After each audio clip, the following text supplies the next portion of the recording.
My brother and I fell in love with the same woman. Her name was Amelia, and she was 6 months older than me. I was introverted and clumsy with words, never knowing what to say whenever I saw her. But my brother, Victor, was smooth and emotionally intelligent, always managing to make Amelia laugh, so I figured she must have liked him. That year, Victor got into college, but since we brothers only had each other, we couldn't afford the tuition and living expenses. He suggested I go work in the coal mines in West Virginia to support his education. He said we were brothers, and as long as he could finish his degree, he would never let me down in the future. The pay at the mine was high, but it was dangerous. Over 4 years, I saw countless accidents happen around me. The most dangerous was a recent mine collapse. I was almost buried alive. Although I escaped with my life, I was injured. Afterwards, the mine boss tossed me $20,000, and that was the end of it. A few days later, Victor called, saying he had crashed his bike, injured his leg, and needed money for the hospital. I transferred the $20,000 the boss had given me and rushed home. I didn't know which hospital he was in, and he wasn't answering his phone, so I went next door to ask our neighbor,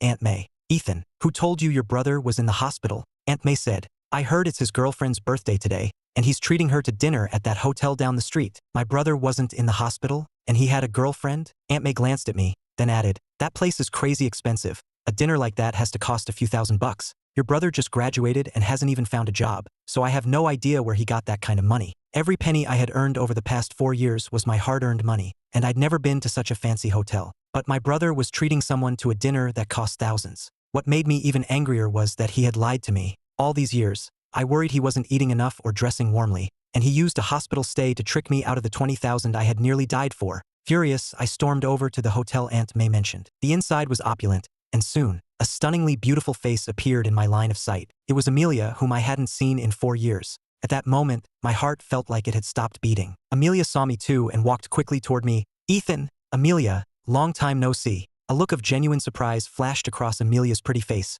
but it was quickly replaced by anger. She said, "For years ago, you just left without a word. I kept looking for you, but it was like you had vanished from the face of the earth. I couldn't find you anywhere. Then, 2 months ago, I heard from Victor that you got married. Congratulations on getting married so young. Why didn't you bring your wife back for everyone to meet?" "I was married. I spent the last 4 years in a coal mine. How could I have gotten married?" Just as I was about to explain, my brother Victor came out of the private room. He was dressed in a sharp suit, looking refined and gentlemanly, while I stood there in my simple clothes, looking like I came from poverty, a stark contrast. A flicker of panic crossed Victor's face before he forced a smile and walked toward me. "Ethan, when did you get back? It's Amelia's birthday today, so we're celebrating here." As Victor spoke, he shot me a meaningful glance. Then he turned to Amelia and said, "Everyone's waiting for you. Why don't you go back inside? I need to have a private word with Ethan." Amelia shot me a harsh glare before going back into the room. It was only then that I realized my brother's girlfriend was Amelia. A surge of anger rose in me. "Victor," I said, "weren't you supposed to be in the hospital?" "Ethan, I'm sorry.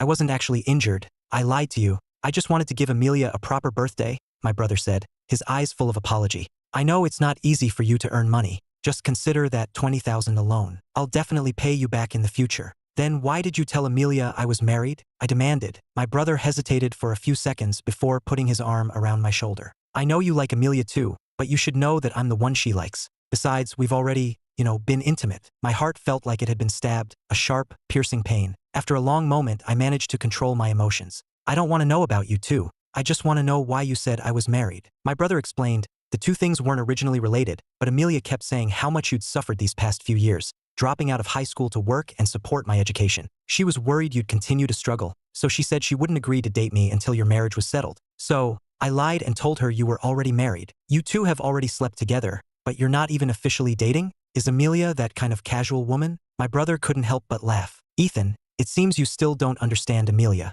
When it comes to that kind of thing, all women are the same. They say no, but deep down they really want it. After it happens, they're just afraid of others finding out. You'll understand when you get a girlfriend." Was Amelia really that kind of woman? My heart ached with a twisting pain. Later, my brother brought me into the private room, which was filled with his classmates. As the dinner was ending, a waiter wheeled in a cake cart. On top of the cake was a small red box. My brother opened it to reveal a diamond ring. Victor held the ring and walked up to Amelia. "Amelia, will you be my girlfriend?" The people in the room started cheering and egging them on. "Victor, what are you doing? We agreed it was just dinner. Why did you buy such an expensive gift?" "Take it back. I can't accept it," Amelia said, quickly refusing. But to me, she was just being hypocritical. They had already slept together, yet she was still pretending to refuse. My brother adjusted his glasses. "Amelia, I never confessed my feelings before because I wasn't in a position to take care of you. But now that I've graduated from college, I believe I can make you happy. And with Ethan married, I have no other obligations. Amelia, give me a chance to take care of you, please.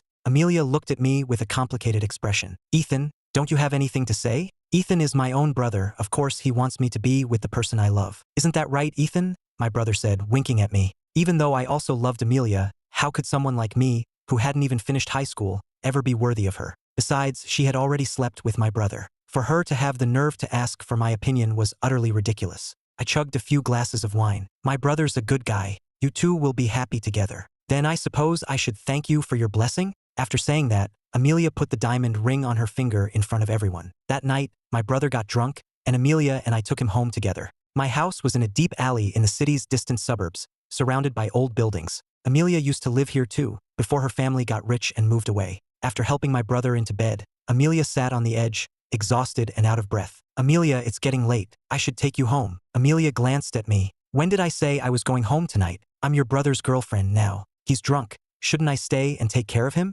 When you get drunk, doesn't your wife take care of you? A bitter smile crossed my face. I don't have a wife. I don't even have a girlfriend. Why aren't you saying anything? Am I wrong? Forget just staying to take care of him. It would be perfectly normal for me to share a room with him, right? I thought to myself, haven't you two already slept together? What's with the act? Did you and your wife wait until after you were married to sleep together? Amelia pressed, her beautiful face just inches from mine. I quickly backed away a few steps. I'll go tidy up. You can sleep upstairs tonight. I'll take care of my brother. I had just turned when she grabbed me and pulled me back. Why should I sleep upstairs? He gave me this diamond ring today. It must be worth at least a few $1,000s, right? Your brother is so good to me. I should give him my most precious thing in return. Amelia, your family is so well off. A single ring was enough to win you over. Amelia scoffed. As if you've ever given me anything more precious. I was speechless. Amelia continued, forget gifts. You've probably almost forgotten I even exist, haven't you? I haven't, I yelled. After dropping out, I changed my number and deleted her contact information, afraid I wouldn't be able to resist calling her.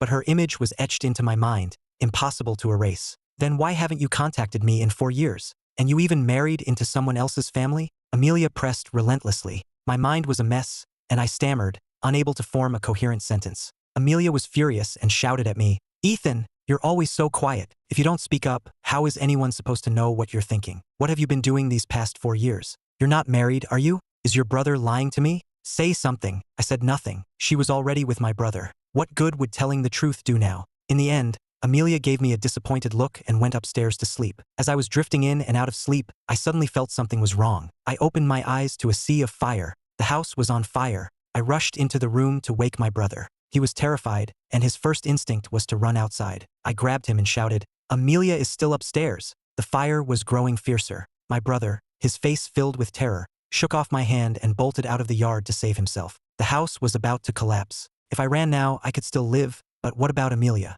I rushed into the kitchen, soaked my clothes with water, and charged upstairs. Her room was engulfed in flames. When I kicked the door open and rushed in, Amelia was already unconscious. I picked her up and charged out. The raging flames and smoke made my consciousness fade. Just as I burst out of the house, a burning beam crashed down on my back, and I instantly lost consciousness. When I came to, the neighbors had put out the fire, but the house was a ruin. Amelia was clinging to my brother, sobbing. I asked Amelia if she was hurt. She just gave me a cool glance and said, so now you remember me? Where were you when the fire started? Luckily, Victor saved me or I would have been dead. Hearing this, I looked at my brother in stunned disbelief. My brother held Amelia and said, Amelia, I told you I would take care of you for the rest of my life. I would even give my life to protect you. Victor, I'm so moved. Thank you. I was the one who saved her. What was even more infuriating was that my brother had shamelessly taken the credit. At that moment, I completely lost it. I roared, I was the one who saved you. Amelia looked at me with surprise, but her expression quickly returned to calm. My brother shot back,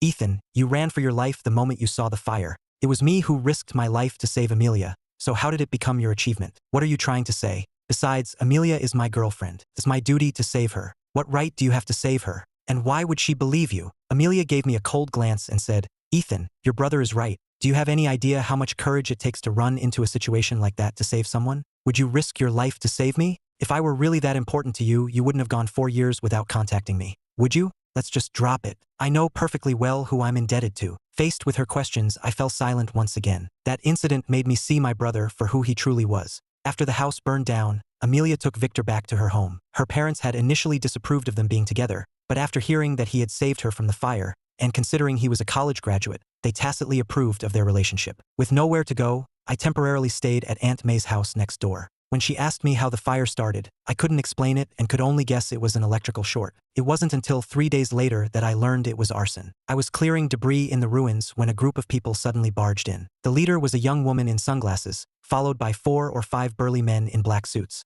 They didn't look friendly. The woman glanced at the burnt-out house, then walked up to me and asked condescendingly, "You're Victor's brother, Ethan?" I asked warily, "Who are you? What do you want? Answer my question first." The woman's voice was domineering. "I'm Ethan." The woman asked again, "So you were the one who pulled that bitch out of the fire? Your brother didn't even have the guts to save her, but you risked your life for her? What? Are you trying to cheat with your brother's girl? Bitch? Amelia?" My brow furrowed. How did they know? That damn bitch is lucky. A fire that big, and it still didn't kill her, the woman said, gritting her teeth. "Who are you people? How do you know what happened that night?" "I'm the one who had someone set that fire." "Of course I'd know," the woman scoffed. Hearing that, I was instantly consumed by rage. I was about to make a move, but the burly men rushed forward and pinned me to the ground. I was completely powerless. "If you want to live, tell me where Victor is right now," the woman said, looking down at me. I gritted my teeth and said nothing. The woman crouched down, slapped me hard across the face, and snapped, "Who do you think you are? You think you can act tough in front of me? Believe it or not, I'll burn this place down again. Now talk, where is Victor hiding? If you don't tell me, I'll just have to take my anger out on you." I'm naturally stubborn. I just tilted my head and remained silent. "Heh, you're a stubborn one, aren't you, miss? Looks like we need to teach him a lesson so he knows who he's dealing with," one of the burly men said, cracking his knuckles. The woman held up a hand to stop him and pulled out her phone to dial a number. "Victor, I've got your little brother. If you don't want anything to happen to him, you'd better." Before she could finish, my brother hung up. The woman, furious, tried calling again, but the phone was already turned off. The woman laughed in fury. "So this is what brothers means. I've really learned something today. Ethan, your brother pissed me off, but since he's hiding, I'll just have to use you as my punching bag." I said viciously, "A heartless piece of trash like him doesn't deserve to be my brother." The woman paused for a moment, then had her men drag me inside. The woman said her name was Chloe, and she was my brother's classmate from college. Victor had relentlessly pursued her to get close to her wealthy family, the Sterlings. But later, she discovered he was involved with many other women at school, and several had even had abortions because of him. Chloe couldn't stand it, which is why she was seeking revenge.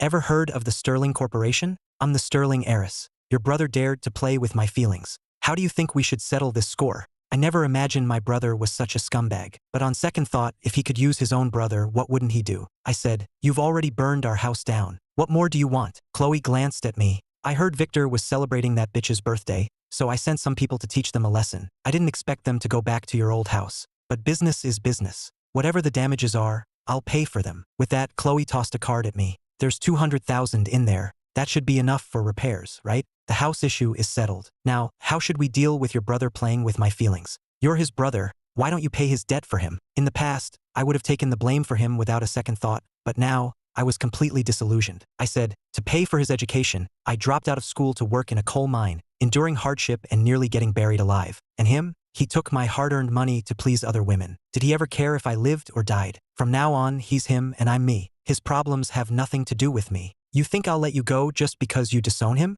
You came from the same womb. He's a scumbag. So what does that make you? I know you know where Victor is. Give him a message. He'd better come find me before dark tomorrow. This is his last chance. Otherwise, it won't just be him I'm after. You and that bitch won't get off easy either." Chloe patted my cheek. "You risked your life to save that bitch from the fire. That proves you care a lot about her." After Chloe left, I went to Amelia's house. She answered the door with a smile, but it vanished the moment she saw me. "What is it you? What are you doing here?" she said coldly. "I'm looking for Victor. Your brother went out and isn't back yet. You can just tell me what you need. This is something you can't handle. Since he's not here, I'll wait for him outside." I sat on a bench by the artificial lake outside her community to wait for him. Suddenly, I heard footsteps behind me. "I think I have a right to know what's going on with your brother," Amelia said, her tone making me uncomfortable. I sneered. "You just started dating him. How many rights do you think you have? And how much do you really know about him?" Amelia glanced at me and said, "For the past 4 years, it's like you vanished off the face of the earth. We tried everything to find you,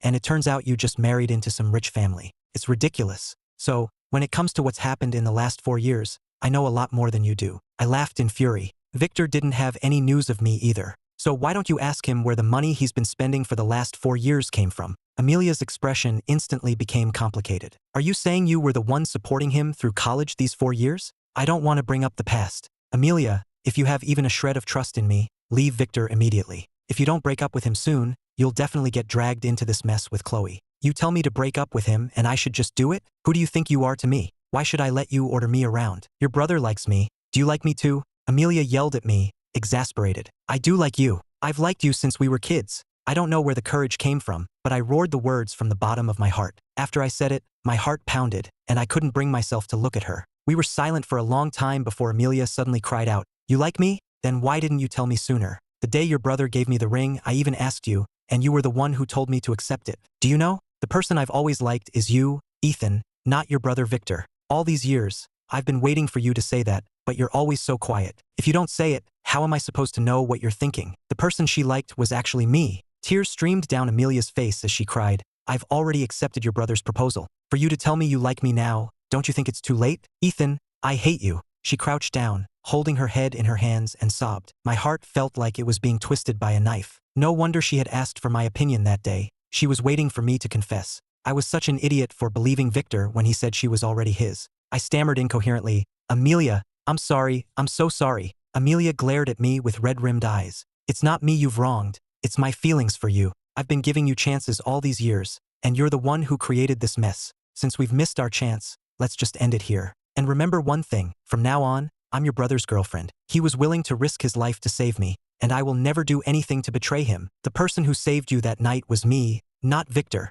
You." Amelia shot me a cold glance and sneered, "Do you really think I'd believe you? I admit I used to like you, but after everything that's happened, I've finally seen your true colors. You say you like me, but you didn't contact me once in 4 years and instead married into someone else's family. While you were out there living your happy life, did you ever once think about my feelings? And you still have the nerve to say you like me? Is one wife not enough for you that you have to come and play with my emotions too? Ethan, you're so fake. I never thought you were this kind of person. I'm telling you, even if I weren't your brother's girlfriend, I would never be with you. From now on, all I feel for you is hate." All of these misunderstandings were caused by Victor. He knew all along that Amelia liked me, which is why he lied and told her I was married. But I couldn't just stand by and do nothing just because I was being misunderstood. I said, "The one playing with feelings isn't me, it's Victor. The truth is, he has a lot of women, and you're just one of them." Slap. Amelia slapped me hard across the face, gritting her teeth. "I won't let you slander Victor. I know what kind of person he is better than you do. You might be a scumbag, but he definitely isn't." My face stung, but my heart hurt even more.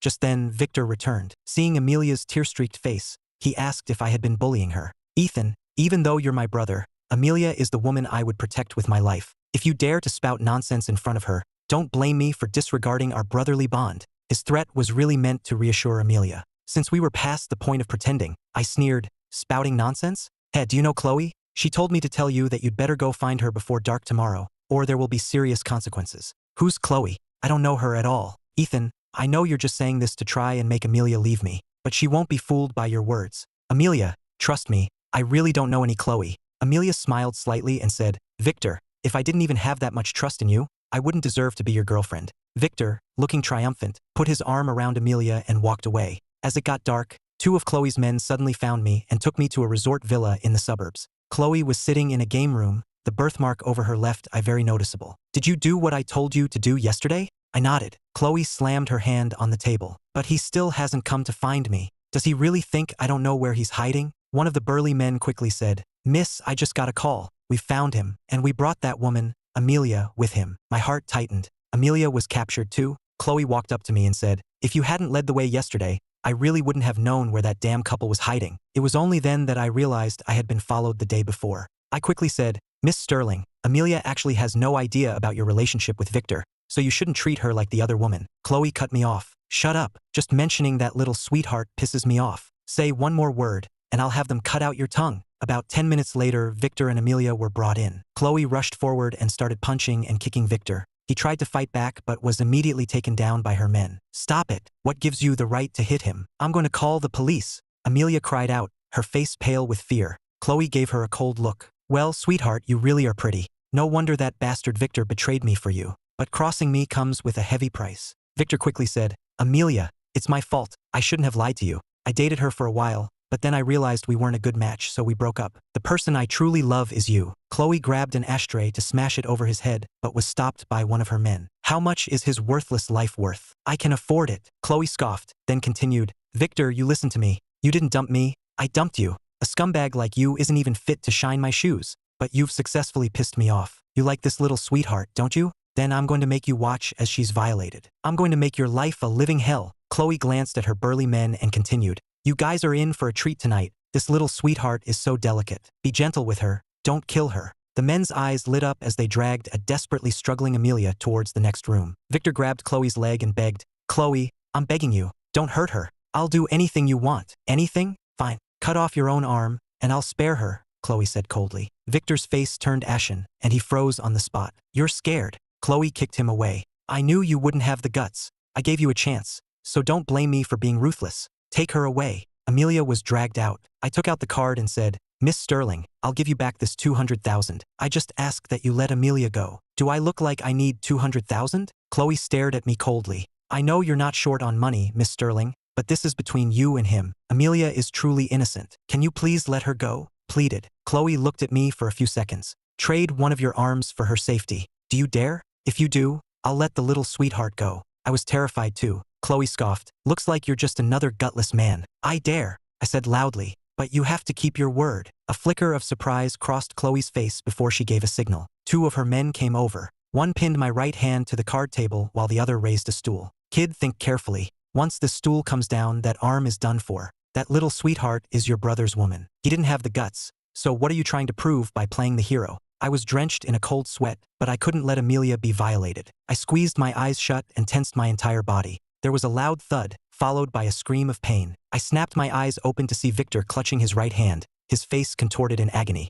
"Victor, our score is settled. Remember, don't ever mess with me again. You can't afford to play this game." Chloe threw down some money for medical bills and let them go. Seeing Victor's right hand, Amelia broke down crying. She must have thought he had sacrificed his arm to save her. In reality, Victor never expected the stool to come down on him. Watching Amelia's heartbroken expression, I wished I had been the one with the broken arm. Amelia immediately took Victor to the hospital. As much as I hated him, I still followed. Victor's right hand had multiple fractures, and he was moved to a regular ward the next morning. When I went in to see him, he suddenly asked, "Ethan, you're my own brother. Why would you try to harm me and Amelia?" I was completely baffled by the question, and Amelia looked at me with confusion. Victor continued, "Don't play dumb. That card you have, Chloe gave it to you, right? It has 200,000 on it. Why would she give you so much money? She's never even met Amelia, so you must have been the one who sold us out. I treated you like a brother, and you tried to get me killed. Harming me is one thing, but Amelia is innocent. If I hadn't sacrificed my hand, she would have been violated by those thugs.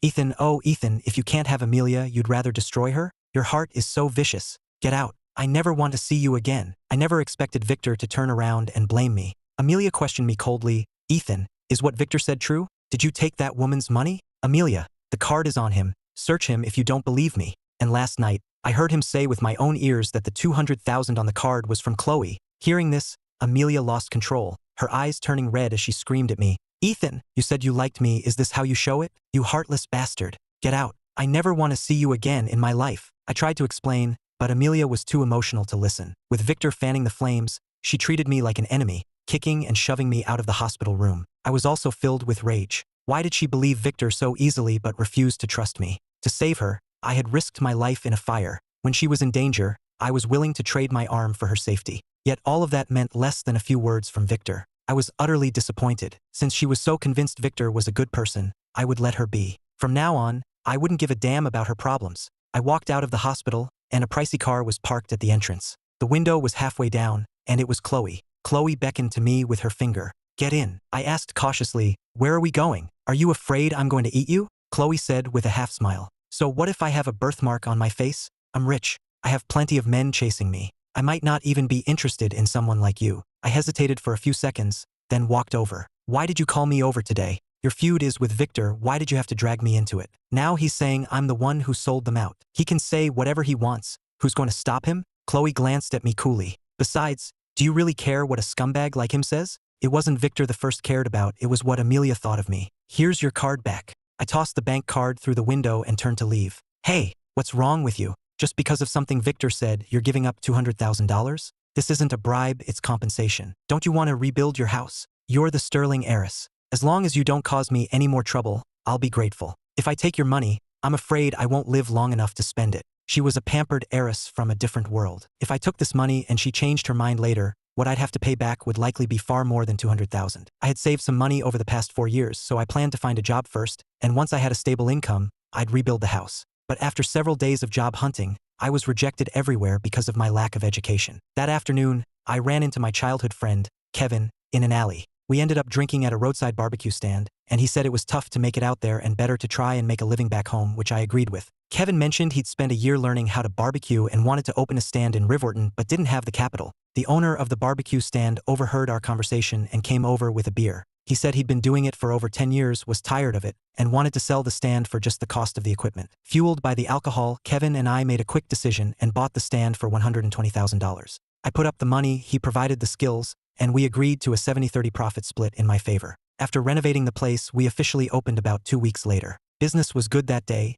and Kevin and I were swamped. It only got easier after Aunt May and her daughter came to help out. After seeing off a wave of customers, a champagne-colored BMW pulled up, and Amelia and Victor got out. Amelia, now do you believe me? If Chloe hadn't given him a pile of money, how could he afford to take over this barbecue joint? Victor said, looking at me coldly. Ethan, isn't that Victor and Amelia? Kevin nudged me. Get back to work. Ignore them, I said, turning to go back inside. Ethan, come over here. I need to talk to you, Victor called out. I walked over and asked coldly, what is it? Victor adjusted his glasses. The house is burned down. There's no point in keeping it. Someone wants to buy it, so I'm planning to sell. Sell the house? Absolutely not. That's the only thing our parents left us. Victor frowned. The house is a wreck. What's the use in keeping it? I'm the older brother, so I get to decide. Whether you agree or not won't change the outcome. They're offering $400,000, and we'll split the money 50-50. Even though you've done so much to wrong me, I can't be as heartless as you. I won't short you a single penny. I'm heartless. I laughed in fury. When I say the house burned down, don't you know exactly why? Victor, that was our parents' house. I have a share in it too. Until I agree, no one is touching that property. Victor's face flushed red. Amelia chimed in. The house is in such bad shape, there really is no use in keeping it. You shut up, I snapped. You're just his girlfriend, not even his fiancée. You have no right to talk about selling my family's house. That was the first time I had ever yelled at her. Amelia's face turned pale with anger, and she fell silent. Victor thought for a moment. Fine, the house is half yours, half mine. I'll sell my half. That should be okay, right? I was furious. Victor, you're a college graduate, for crying out loud. Do you really need to sell the house to survive? Besides, isn't she your girlfriend? Her family isn't short on cash. You're so smooth with your words, you might as well just become a kept man. After all, some people have terrible judgment and are easy to fool. Who are you calling someone with terrible judgment? Amelia retorted, furious. Victor gritted his teeth. Ethan, you shut your mouth. I'm with Amelia because I love her, not because I'm after her family's money. I'll provide for her with my own abilities, not by mooching off her. You think I'm like you, selling out my own brother to open this barbecue joint? Humph, I have some dignity. I just sneered. Aunt May and Kevin rushed over to mediate. Aunt May smiled and said, Victor, you can always discuss the house later. Ethan's place just opened today. If you're not busy, you should stay and support the business. Victor, Amelia, it's on me today. You can try my cooking and let me know if there's anything I can improve, Kevin said with a good-natured smile. Victor and Amelia took the opportunity to stay. As Kevin poured tea, Victor said sarcastically, Kevin, you're running this place with Ethan, right? Since we've known each other since we were kids, let me give you some advice. Ethan is the kind of person who would disown his own family for money. You'd better watch your back doing business with him, or you'll end up sold and still be counting the cash for him. I was furious, but Aunt May gave me a look, telling me to ignore it. Kevin scratched his head. Victor, Ethan, and I grew up together. He's not the kind of person you're describing. Victor's face darkened. Amelia added with a blank expression, Kevin, just remember one thing. Don't harbor ill intentions, but always be on guard against others. In the evening, another table of customers arrived, a group of 7 or 8 young men. From their conversation, I gathered they were in the used car business. These types were usually trouble, so I served them cautiously. But, of course, what you fear most is what happens. As Aunt May was serving a dish, a bald guy took the opportunity to grope her thigh. Humiliated and enraged, Aunt May slapped him across the face. The group of young men instantly flipped the table, smashed a stool, and threatened to take Aunt May with them to teach her a lesson. I tried to talk them down, but they wouldn't listen and were ready to fight me. Seeing this, Victor quickly grabbed Amelia and tried to leave, afraid of getting involved. Victor, we've known Aunt May since we were kids. Now that we're here, we can't just let them do whatever they want, Amelia said. Victor hunched his shoulders and whispered, Amelia, keep your voice down. Don't let them hear you. They're all from the used car lot, which is basically a front for shady business. We can't get involved in this. Chloe gave him some dirty money, and he thinks he can run a business? Does he really think a barbecue joint is that easy to manage? You meet all sorts of people. To survive, you need connections on both sides of the law. It would be better if the place got trashed. The money he used to open it was ill-gotten anyway. This is his karma. Amelia looked up at me, her expression complicated. But, no buts, Amelia. Have you forgotten how I injured this hand? Victor said. If he hadn't sold us out, we wouldn't have ended up in Chloe's hands, and you wouldn't have been threatened. Even if I was the cause of the initial problem, he shouldn't have betrayed us for money, right? Hearing this, the look in Amelia's eyes changed, and she turned to walk towards the car. Just then, a dozen luxury cars pulled up, and a group of young men and women got out. The owner of the most expensive car was Chloe. Chloe, wearing sunglasses, saw the mess and immediately asked me, Ethan, what happened? Who did this? She turned her head to look at Victor and Amelia. Victor tensed up and quickly said, It wasn't me, it wasn't me, it was them. I doubt you'd have the guts, Chloe scoffed, walking straight towards the bald guy and his crew. You did this? She demanded sharply. Seeing her entourage, the group guessed she was someone important and didn't dare to make a move. The bald guy said grimly, Miss, I'd advise you to stay out of this. We're from Metro Motors Used Cars. Our boss is Leo 6 Vargas. You've probably heard of him, right? The bald guy had barely finished speaking when Chloe slapped him across the face. You should ask him if he's ever heard of the Sterling Corporation. Chloe's powerful presence completely intimidated the bald guy. Honestly, I was stunned. For a pampered heiress, she showed no fear when facing these street thugs. Of course, I was even more surprised that she was sticking up for me. All of you listen up. Ethan is my person. Anyone who messes with him is messing with me. Chloe Sterling, she declared Bachita. Everyone was stunned. I quickly said, When did I become your person? Don't talk nonsense. I was grateful to her, but I couldn't let her distort the facts. Chloe smiled faintly, and before I could react, she grabbed my chin and said forcefully, You weren't before, but from now on you, Ethan, are my person. I've got your back. If anyone dares to bully you, you just tell me, and I'll take care of them for you. I never dreamed she would flirt with me like that. I quickly backed away, my face burning. Victor's eyes were filled with resentment, his body radiating hostility. His backup is here, aren't you leaving yet? Amelia said, her expression complex as she shot me a glare, gritting her teeth. The bald guy lost his nerve and quickly started apologizing. Chloe glanced at him and said coldly, I know Leo Vargas used to be in the mob, but when it comes to bad guys, I, Chloe Sterling, am not afraid of anyone. Of course, the bald guy said, bowing and scraping. Since you seem to be sorry, I'll let you off the hook for today. However, you have to pay for everything you broke at full price. Any objections? None at all, that's only fair. I'll pay for everything. Chloe told me to calculate the damages, but I didn't, afraid of owing her a favor. In the end, the bald guy threw down $2,000, apologized to Aunt May, and fled. Aunt May came over and said, Miss Sterling, thank you so much for today. If you hadn't stepped in, they definitely wouldn't have let it go. Don't mention it, Aunt May. Ethan and I are very close. His business is my business, Chloe said, giving me a playful look. I instinctively looked away, unable to figure out her motive for helping me. Kevin chuckled and said, Ethan, I can't believe you know an heiress like Miss Sterling. How come you never mentioned it? With her looking out for us, we'll definitely be safe from now on. You got it. My name's Chloe. If you run into any trouble in the future, just use my name. People on both sides of the law have to give me some respect, Chloe said grandly. After that day, Chloe started bringing a group of rich kids to the restaurant every day. The dozen or so luxury cars parked out front were incredibly conspicuous. I knew they didn't actually like roadside stalls. They were all just doing it for Chloe, spending at least a few $1,000s each day. I opened the restaurant to make money, but after a while, I felt uneasy. We were practically strangers. Why was she helping me like this? A few days later, I couldn't take it anymore. I had to ask her what was going on. That evening, business was still good when Victor and Amelia showed up again. I thought they were there to eat, but Victor specifically asked for me. I walked over and Victor got straight to the point. I sold the house. $400,000. We each get $200,000. I told you I wouldn't short you a penny. Your 200 grand is on this card. He tossed a bank card onto the table. I exploded. I lunged forward, grabbed him by the collar, and clenched my fist, ready to punch him. Amelia quickly tried to break it up. Victor said,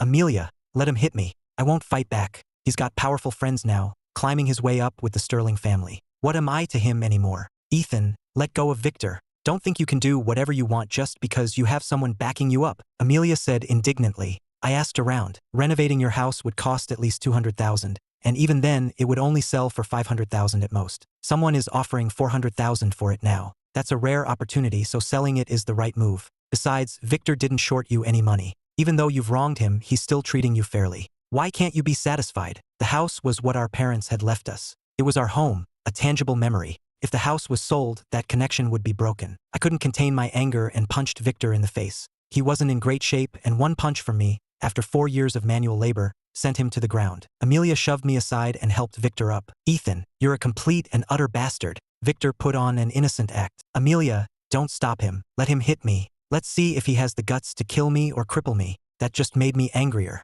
I was about to go at him again, but Kevin quickly pulled me away. The other customers were watching, and it was bad for business. Victor, you just wait. Are you threatening me? Ethan, if anything happens to me in the future, it'll definitely be your doing. Victor, let's get in the car. He's gone crazy. He's completely unreasonable, Amelia said, pushing Victor into the car and driving away. A short while later, the car returned. Amelia got out alone and stood by the side of the road. I walked over to her. Don't you think you went too far? She said. You and Victor are brothers. Even though you've wronged him, he still cares about your relationship. But you keep hurting him again and again, destroying your bond. I never thought that in just 4 years you would turn into this kind of person, someone who would do anything for profit. Is money really that important to you? I know your family struggled, but at least you two had each other. And now, you're enemies. Is this the outcome you wanted? Ethan, one day you will regret this. I said, are you here to lecture me on how to be a person, or to defend your sweetheart? You can't even manage your own man. What right do you have to lecture me? Amelia was taken aback. You keep saying Victor wronged you,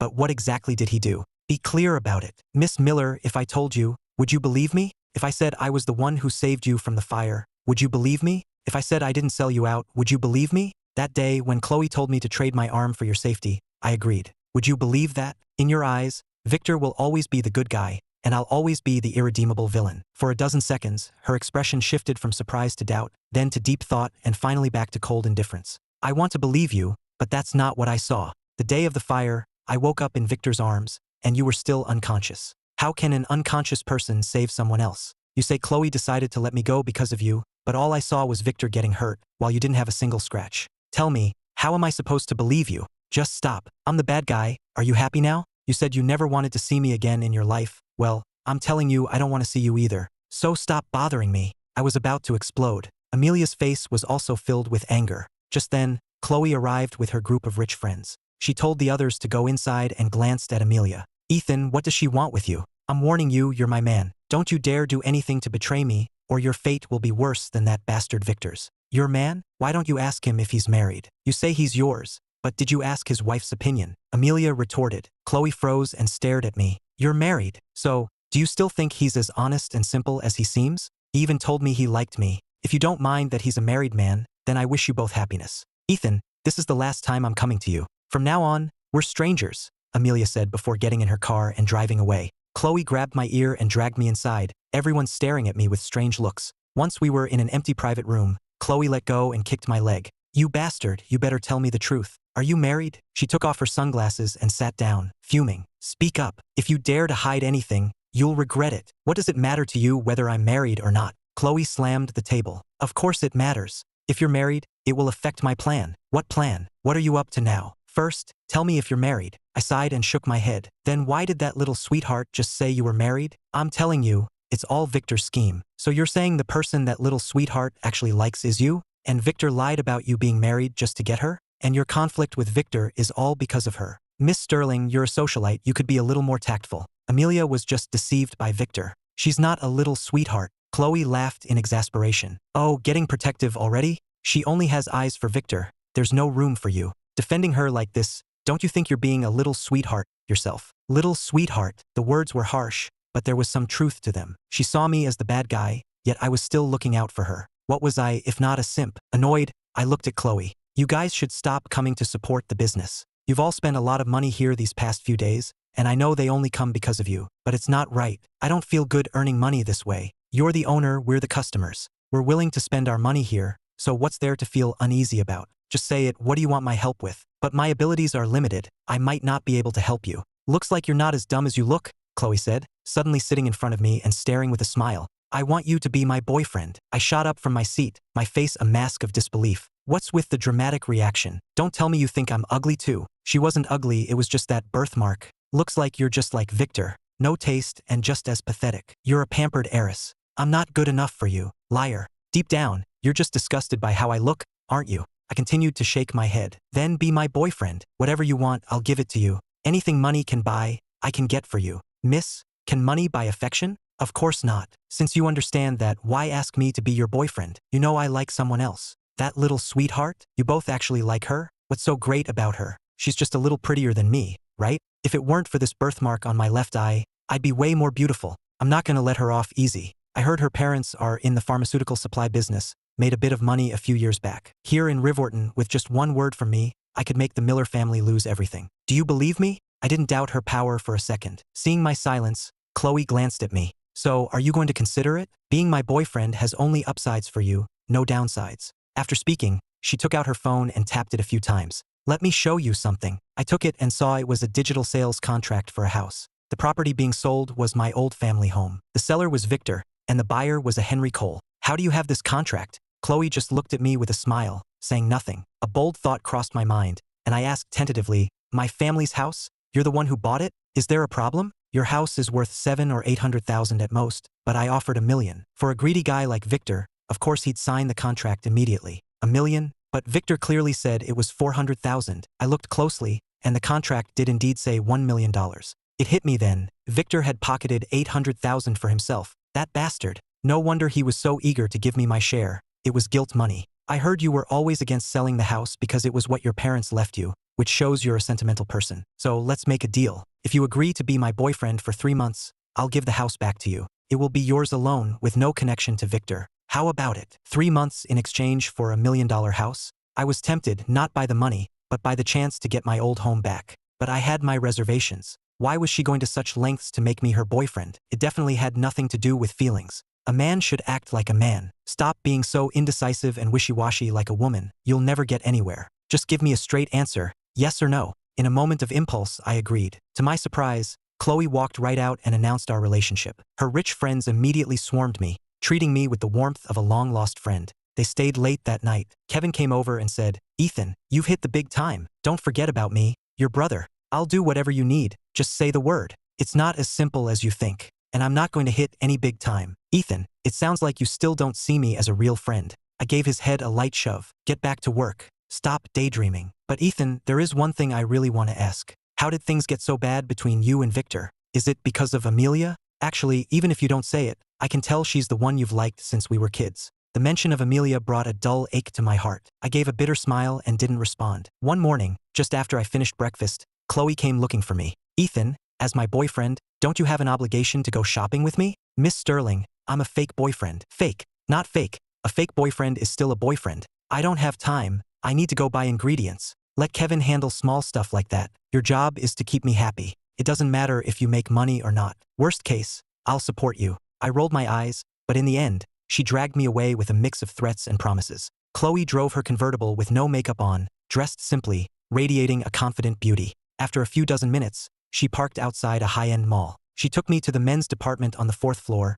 wanting to buy me clothes. I found it hard to accept and politely declined. But Chloe just said, "Is there nothing here you like?" "That's not it, I have clothes to wear." Chloe looked me up and down. "Dressed like that, what woman would give you a second look? It's so drab. You're my boyfriend now. Even if you don't care about your own image, you have to consider my feelings. It's embarrassing for me to be seen with you when you're dressed so shabbily. Salesperson, bring out the most expensive menswear you have." Hearing that money was no object, the salesperson grinned from ear to ear and brought over several outfits. "Sir, please try these on for size." "No need to try them on, just bag them all up," Chloe said with a wave of her hand, looking every bit the little rich girl. The 3 outfits totaled $19,800. I was secretly shocked and whispered, "Forget it, it's too expensive. It would be a waste to wear such expensive clothes on me." Chloe shot me a sideways glance. "Do I look like I'm short on cash? Charge it." I was truly speechless. We shopped for so long my legs felt like they weren't mine anymore. Chloe took me to a nearby elegant coffee shop to rest. Before long, 3 young people walked in. Speak of the devil, it was Victor and Amelia, along with another young man in a suit. Chloe and I were sitting in a corner so they didn't see us. After the 3 sat down, the man in the suit smiled and said, "Mr. Hayes, Miss Miller, you both have excellent taste. That apartment has a great layout and wonderful lighting." So they were planning to buy a house. Chloe took a sip of her coffee. Buying a house? Looks like they're getting ready to get married. Hearing the word married left a sour taste in my mouth. "Mr. Lee, let's leave it at that for now. We'll discuss it further, and if we're both in agreement, we'll contact you again." Of course. I'll wait for your call." After the man in the suit left, Victor asked, "Amelia, what did you think of that place? Are you happy with it?" Amelia nodded. "It's just a bit overpriced. A good house sells itself, so it's normal for them to ask for a high price. As long as you're happy with it, I'll put down the deposit. Now that the old house is sold, I can't just keep living at your place. I know you don't mind, but after a while, I'm afraid your parents might have an issue with it, so I need to sort out the housing situation first." He took Amelia's hand. "Besides, didn't your parents want us to get engaged? It wouldn't look good to get engaged without a house." Amelia smiled faintly. But you only have 200,000, and I can only contribute 200,000 at most. That apartment costs 2 million. We'll make a down payment and I'll slowly pay off the rest. You don't look down on me for that, do you? But seriously, your family is so well off, and your parents are great people. For you to be with me when I don't even have a house, you're really making a sacrifice. Victor, don't say that. You're so good to me, you even saved my life. How could I ever look down on you? Besides, you just graduated from college. I'm sure you'll have a great future. How about this?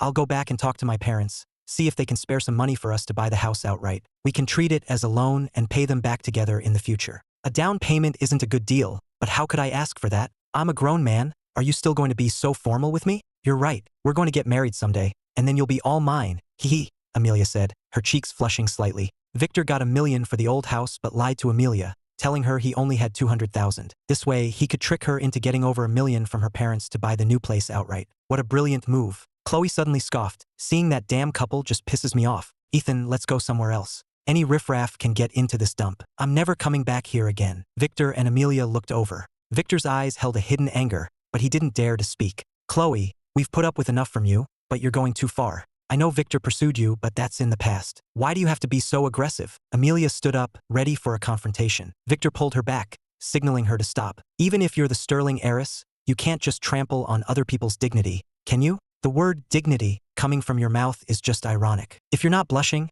I'm embarrassed for you. One of you is heartless, the other is blind. Calling you a damn couple is perfectly accurate. Even if I'm blind, I can still tell right from wrong, who's a good person and who's a bad one. Just the other day he was telling me he liked me, and now he's with you. For you to fall for such a fake person, which one of us is really the blind one? Chloe's presence was just as strong as Amelia's. The blind one is obviously you. Is there any comparison between Victor and Ethan? I don't think he's even qualified to shine Ethan's shoes. Look at him with that phony intellectual look. He's not even nearsighted, but he wears those stupid glasses, afraid people won't know he graduated from college. So what if he has a degree? A vain, heartless person like him will never amount to anything. Ethan may not have finished high school, but at least he's loyal and devoted. I like him. So what? Amelia's face turned pale with anger. He's loyal and devoted? I really haven't seen any evidence of that. That's why I said you're blind. Heh, is that so? Then I'd like to ask you, Miss Sterling, how exactly is Ethan loyal and devoted? And to whom? Chloe sighed in exasperation, walked over to Victor, and looked him over with interest. Victor's eyes darted around nervously. He seemed terrified of her. Miller, do you really think this scumbag is a good person? Chloe's gaze left Victor with nowhere to hide. Let me tell you the truth. When he was pursuing me, he used every trick in the book. Later, I found out he was involved with many other women, and several of them had even had abortions for him. Tell me, is a scumbag who plays with women like that not heartless? In comparison, the only person Ethan has ever liked is you. So tell me, is he not loyal and devoted? Victor quickly defended himself. Amelia, don't listen to her nonsense. I'm not that kind of person. In college, all I cared about was my studies. Where would I have found the time to deceive so many people? Amelia looked at Victor. Victor, you don't need to explain. After all these years, don't you think I know what kind of person you are? My heart twisted in pain, and I was filled with rage. Chloe, stop. You could talk until you're blue in the face, and she still wouldn't believe you. No wonder you risked your life to save her from the fire, only for her to give the credit to this scumbag. Ethan, it wasn't worth it. But don't worry, as long as you're good to me, I'll see it and remember it,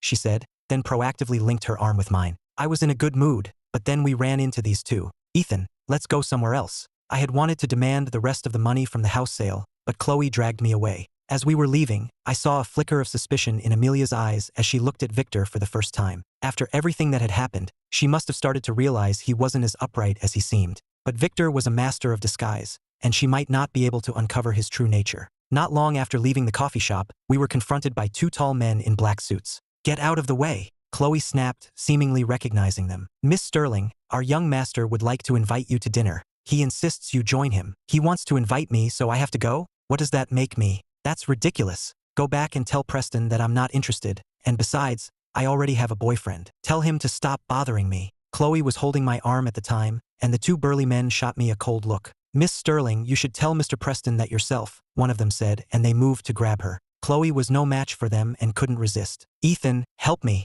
I gritted my teeth and charged forward, but I was kicked to the ground before I could even do anything. The man pointed at my nose. Kid, if you don't want to die, get lost. My stubborn streak kicked in. I scrambled up, took a running leap, and used my momentum to tackle both of them to the ground. Go now. But you, I can't hold them for long. Just go. I yelled, using all my weight to pin them down. I was no match for them in a real fight, but 4 years in the mines had given me explosive strength. Chloe hesitated for a moment, then jumped in her car and sped off. The two men got up and kicked me hard a few times. "Stop hitting him, let's go after Chloe," one said, and they got in their car to chase her. Victor and Amelia came out of the coffee shop just in time to see me looking battered and bruised. Victor's face was full of scorn. "Looks like being the Sterling family's kept man isn't so easy after all. You really think Miss Sterling likes you? Humph, she's just playing with you." Amelia ran over and helped me up. "Are you okay? Where are you hurt?" "Amelia, he brought this on himself." "Don't pity him," Victor said, glaring at me and pulling Amelia away. "I'm fine. What's a little injury like this? I've had worse over the past 4 years." Amelia's brow furrowed, her eyes filled with suspicion. Victor gritted his teeth. "You deserved it. Amelia, let's go. Don't worry about him." He was clearly afraid she would find something out and quickly dragged her away. A few minutes later, as I was walking out of the shopping district, a convertible pulled up in front of me. "Ethan, are you okay? If it weren't for you back there, they would have definitely taken me." "Thank you," Chloe said, getting out of the car and looking me over carefully. I said, "I took a few kicks, but I'm fine." "Did you lose them?" Shaking them off was easy. "Come on, get in. I'll take you to the hospital for a checkup." I insisted. "I don't need to go to the hospital." "Are you sure?" Chloe stared at me. I nodded. She smiled and said, "Good, you saved me today. How should I thank you? How about I treat you to dinner?" She pushed me into the car and took me to a high-end restaurant. It was incredibly expensive, and Chloe deliberately ordered the priciest items. The meal, including drinks, came to over $10,000. "Are you full?" I was actually only half full, but the bill was so high that I said I was. Chloe took out her phone to pay, then suddenly said, "Oh no, my card is empty." She had spent nearly $20,000 on clothes for me, which I had planned to pay her back for, so I said, "This meal is on me." But Chloe just rolled her eyes at me. "Are you loaded or something? Come with me." I followed her to the door, where she suddenly grabbed my hand and said, "Run!" "What?" Before I could react, she was dragging me out the door. The restaurant staff swarmed out, shouting as they chased us. They dared to dine and dash. "Catch them, don't let them get away." We ran for 2 blocks and hid in some bushes in a park. The staff couldn't find us and eventually left, cursing. Chloe, panting, said, "Over $10,000 and they're chasing us like their lives depend on it?" I'm exhausted. "Phew. Miss Sterling, you don't think we'll be recognized, do you?" "I don't care, but if word gets out, it'll be bad for your reputation." "Do you know who owns that restaurant?" I shook my head. Chloe continued, "It's Preston. Those 2 men in black we ran into, they work for him." Finally clicked. It wasn't that she didn't have money. She never intended to pay in the first place. I couldn't help but laugh. "What are you grinning at?" Chloe asked nervously, glancing down at her chest, clearly misunderstanding. I quickly said, "Nothing. I'm just surprised an heiress would do something like this." "What's wrong with being an heiress? Aren't heiresses people?" "They're gone, let's get out of here," she said, standing up. With a ripping sound, I looked up and my jaw dropped. Chloe's knit cardigan had caught on a branch, and the zipper had slid down. We both froze. The next second, she let out a scream, quickly covering her chest, and snapped in embarrassment. "Are you still looking? Look again and I'll gouge your eyes out." I quickly averted my gaze. Chloe zipped up her cardigan and stormed out, fuming. When I followed her out, her cheeks were flushed, and she gave me a strange look. "Ethan, let me be clear. Even though you're my boyfriend now, you are absolutely not to get any ideas about me unless I say so. If you dare to lay a hand on me, I'll castrate you." "Understood. I'm just a fake one anyway. That's more like it." "Let's go," she said, linking her arm tightly with mine again. After seeing Chloe off in the afternoon, I went to the barbecue stand. Amelia's BMW was parked out front. Had Victor come to cause trouble again? A waiter came up to me. "Boss, that Miss Miller from last night is here again. She's in the private room talking with Kevin." I walked towards the private room and overheard Kevin saying from outside, "Amelia, we all grew up together. I don't think Ethan is the kind of person you think he is. There must be some misunderstanding between you two, and I can tell he still likes you. But now that you're with Victor, Ethan must be feeling pretty down." "Kevin, did you know that Ethan is already married?" Amelia asked. "What, married? Impossible," Kevin said confidently. "Ethan and I have been running this place for almost a month, and we've spent a lot of time together. If he were really married, his wife would have contacted him, right? There's no way I wouldn't know." "Amelia, who told you he was married? Was it Victor?" "Yes, they're brothers. Victor wouldn't joke about something like that, would he?" Amelia said. "Victor told me he got married a long time ago, and he even married into his wife's family. They're well off. During Victor's college years, Ethan also sent him a lot of money, which is why Ethan thinks he was the one who supported Victor's education. That's where the conflict between the 2 brothers comes from." "That's not right. When I first ran into Ethan last month, he told me that after dropping out of school, he went to the coal mines in West Virginia. He's been working as a miner there for the past 4 years. Right before he came back, there was a mine collapse, and he was almost buried alive. So his money is all hard-earned, not from mooching off some woman." "Amelia, you've really misunderstood him. A coal mine." Amelia's tone changed noticeably. Just then, a waiter shouted from outside, Mr. Hayes, customers are here. Since I'd been discovered, I just pushed the door open. Kevin, we have customers. Shouldn't you be working? Seeing my stern expression, Kevin ducked his head and went out. Miss Miller, you shouldn't come here anymore. You're not very welcome, I said, then turned to leave. Stop, Amelia shouted, blocking my path. She stared at me seriously and asked, you're really not married? Does it matter to you whether I'm married or not? Amelia's face turned pale with anger. She grabbed my hand, pried open my fingers to look at my palm, and then froze. After 4 years of manual labor, my palms were covered in thick calluses. Even after resting for so long, and with the calluses starting to peel, it was clear these were not the hands of a man who mooched off a woman. Amelia's eyes reddened. Ethan, your hands. It's the life of a hard worker, I said, pulling my hand back. You dropped out of school back then just to support your brother's education. Amelia's face was grim,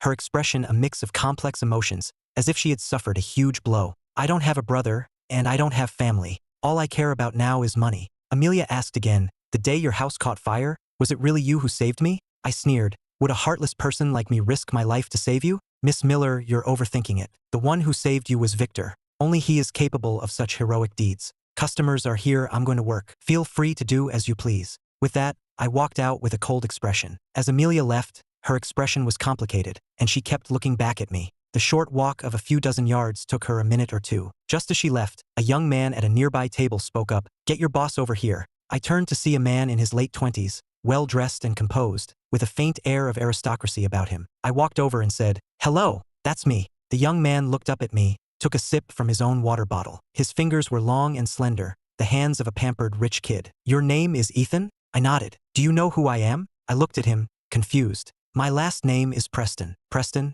Could he be the Preston? Seeing my expression change, Preston smiled faintly. Looks like you know who I am, so let's be direct. Chloe is not a woman you can touch. Stay away from her. Name your price. So he was here to intimidate me. The truth was, my relationship with Chloe was just a deal. I'd be her boyfriend for 3 months, and she'd give me the house back. I hadn't understood why before, but now it was clear. I was her shield. But since I had agreed, I had to see it through. I said, Mr. Preston, my business with Chloe is a private matter. Preston raised an eyebrow and sneered. Anything concerning Chloe is my business to interfere in. To be honest with you, I like her too. Do you really think you have what it takes to compete with me for a woman? I'm not trying to put you down, but this rundown barbecue joint of yours, how much can you possibly make in a year? Probably not even enough for her allowance. Do you think you can support her? Name a price. As long as it's not too ridiculous, I'll agree. His condescending attitude made me very uncomfortable. I said, Mr. Preston, if you're going to put it that way, then I have to ask. If you're so rich, why doesn't Chloe want to be with you? Preston's face turned livid, and he slammed his hand on the table. Ethan, I've been polite enough with you. Don't push your luck. I'm not bragging, but I could shut down this dump of yours in a minute. You believe that? You won't listen to reason, so do you really want to go head-to-head with me? I gave av bitter smile. I wouldn't dare. Preston pointed at my nose. I'm giving you 3 days. If you don't cut ties with Chloe, don't blame me for what happens next. With that, he kicked over a stool and stormed out. Kevin ran over. Ethan, who was that guy? He acts like a big shot. Someone we can't afford to mess with. Kevin frowned. Really? Can Miss Sterling handle him? She's the one protecting this place, after all. I rolled my eyes at him, not bothering to say more. The restaurant got busy after that, and I forgot about the incident. 3 nights later, I was helping in the kitchen when I suddenly heard the sound of things being smashed outside. I rushed out to see about 20 men in black destroying the place. Customers were scattering, and the floor was a mess. Kevin was furious, gritting his teeth and ready to fight. I quickly stopped him. Kevin, don't be reckless. Before leaving, one of the men pointed at me. Mr. Preston said today was just a warning. If you don't do as he says next, you'll face the consequences. After they left, the remaining customers quickly dispersed. As Kevin and I were cleaning up, Chloe arrived with 7 or 8 friends. Seeing the wreckage, she asked urgently, Ethan, what happened? I shook my head. It's nothing, Kevin blurted out. Miss Sterling, our place got trashed. I shot him a glare. Chloe was furious. How dare they? Kevin, who did it? I'll make sure you get justice. Kevin stammered, looking at me. I didn't want to escalate the situation. Chloe walked up to me, fuming. Ethan, say something. Who trashed the place? Ethan, just tell Chloe. Look how worried she is. You're her boyfriend, so trashing your place is a slap in her face. How can you just let that slide? Her young friends chimed in. Kevin finally couldn't hold it in anymore. Miss Sterling, it was someone named Preston. He came to see Ethan 3 days ago and told him to stay away from you. Ethan didn't agree, so he sent people to get revenge on us. Preston? That Preston. Chloe gritted her teeth and cursed. That bastard. He's completely out of control. I smiled and said, it's not a big deal. I'll just accept it. Kevin was indignant. Ethan, how is this not a big deal? Those bastards even made threats before they left. I don't think that Preston guy is going to let you off easy. Don't worry, I'll handle this, Chloe said. After thinking for a few seconds, she turned to her friends. Don't just stand there watching. Give us a hand cleaning up. With the restaurant trashed, we closed up early. Chloe told her friends to go ahead and drove me home. I'm sorry. I didn't think Preston would actually come after you, Chloe said, her face full of apology. Didn't you want me to be your shield from the beginning? It was always a transaction. We both get what we want. So you don't need to apologize to me. I'll keep my end of the bargain, as long as you don't go back on your word. I know. I'm not an idiot, Chloe said as she drove. The truth is, Preston and I are engaged. It wasn't my idea. Our parents arranged it when we were kids. He's the fakest person I've ever met, so I have to do whatever it takes to break off the engagement. If I had known she was engaged, I never would have agreed to this. Why did you choose me to be your fake boyfriend? He's a rich kid. There's no comparison between us. Because you're loyal and devoted. That day when I was in danger, you risked yourself to save me and told me to run. Proved I wasn't wrong about you. You're not like your bastard brother, who's ungrateful, greedy, and a womanizer. He's just a scumbag. Chloe looked at me with a smile. Feel like a drink? I was feeling pretty annoyed, so I nodded. Chloe took me to a nearby bar. The drinks were strong, and by the time I realized I'd had too much, it was too late. My head was spinning. Chloe, however, was perfectly sober. She suddenly looked at me and said, "Actually, I have a way to make Preston break off the engagement himself, and it's very easy." What is it? She looked at me with a grin. We turn our fake relationship into a real one. The deed is done. Once Preston knows I've slept with you, he'll back off. A real one? The deed is done? My head was spinning badly, and I quickly shook my head. Chloe smiled and said, "Since you agree, we'll do it my way." But I was shaking my head no. The alcohol hit me hard, and I don't remember anything after that. When I woke up, it was the next morning. I was in a bed, and Chloe was sitting beside me, grinning mischievously. I had a bad feeling. I threw back the covers and saw that I was only in my underwear. "Don't bother looking. You've lost your virginity," Chloe said nonchalantly. I was instantly furious. I wake up and I've lost my virginity? Who was I supposed to complain to? "Chloe, are you out of your mind? You're a woman. Are you really that casual?" I yelled. Chloe's expression changed. She lunged forward, straddling my chest and grabbing my neck. "Who are you calling casual? I was acting. Do you understand acting? You really think I did something to you? Even if we had, I'd be the one at a disadvantage. What kind of man are you, with no sense of tenderness? You even hurt me." Bang! The door flew open. It was a hotel employee, and behind them stood a middle-aged couple. The woman was elegant and poised, the man in a sharp suit, exuding an air of authority. My first instinct was to cover myself with the blanket as I looked at Chloe in a panic. Chloe's face went pale. She quickly jumped off the bed, lowered her head, and mumbled, "Dad, Mom." My heart sank. I was screwed. I was so scared I could barely breathe. "Chloe," her mother said, looking at the messy bed, at a loss for words. Chloe's hands were still tightly around my neck. My head was throbbing. "Miss, I'm the casual one. Happy now?" Chloe pouted. "Not happy. What I want to hear is..."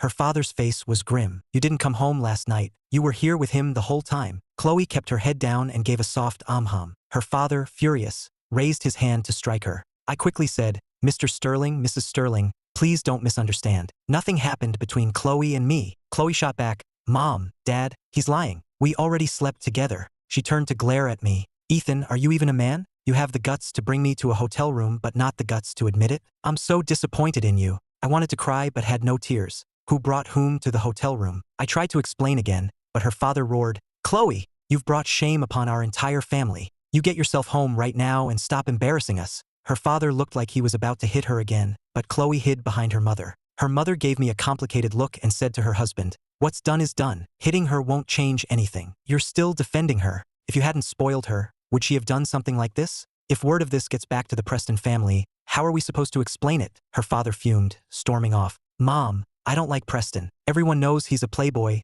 I don't want to marry someone like him. The one I like is him, Ethan. If I'm going to marry anyone, I'll marry Ethan," Chloe said, pointing at me. Her mother sighed helplessly. "Chloe, even if you don't want to marry Preston, you can't resort to this. You're a young woman. You need to have some self-respect." Chloe said nonchalantly, "I know, Mom, but I just really like Ethan." I couldn't help myself. I was speechless with frustration. Now all the blame was on me. Her mother, looking completely exasperated, told her to get dressed and wait outside. After her mother left, Chloe had a triumphant smile on her face. "Ethan, when you see my mom later, no matter what she says, you just tell her you like me and you insist on being with me. If you dare say a single word out of line, you can forget about getting your family's house back. You planned this, didn't you? You deliberately had your parents find us at the hotel, so they would misunderstand." "Yep, aren't I smart?" Chloe grinned at me. I was so angry I could only roll my eyes. We walked out of the hotel, and her mother was standing under a tree. I was walking slowly, but Chloe pulled me along. Walk faster. What are you afraid of? My mom's not going to eat you. Mom, we're here.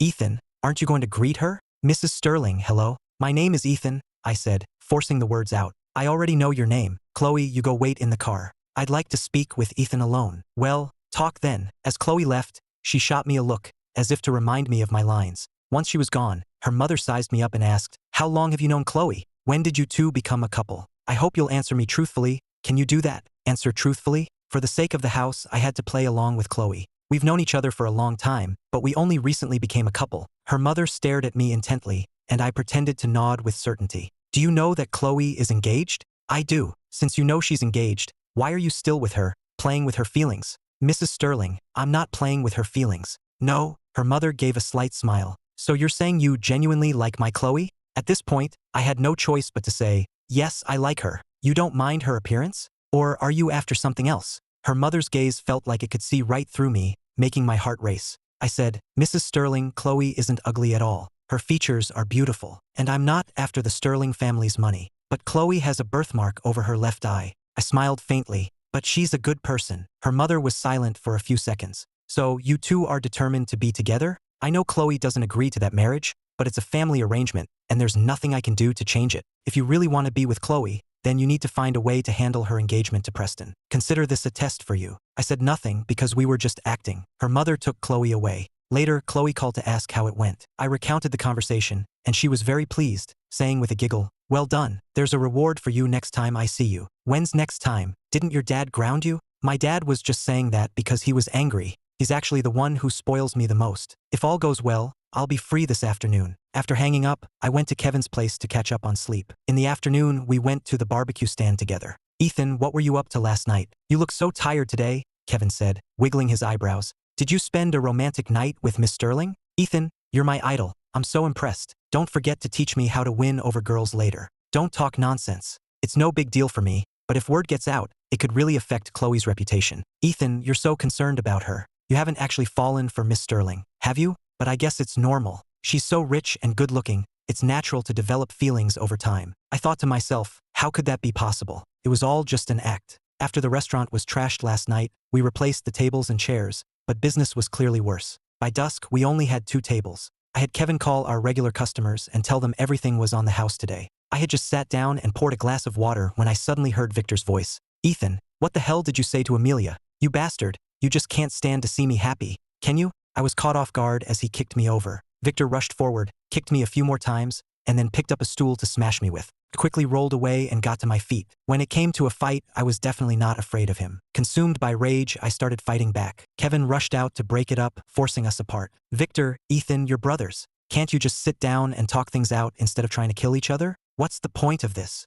I can't talk to this bastard. Kevin, get out of the way. I'm going to teach him a lesson. My face was grim, and I wasn't about to back down either. Amelia's BMW was parked by the road. Kevin quickly said, Amelia, you're just in time. Stop them. I can't hold them back. Amelia walked over, and seeing the bruises on both our faces, she gritted her teeth in anger. Go on, keep fighting. Why did you stop? Wouldn't it be better if you just beat each other to death? Amelia, Ethan is full of lies. Don't listen to his nonsense, Victor said, pointing at me. Amelia glanced at me. Victor, don't just blame Ethan. Are you completely innocent? Ethan spent 4 years working in a coal mine to support your education, and you told people he was a kept man who married into a rich family. You're his older brother. Those words shouldn't have come from your mouth, should they?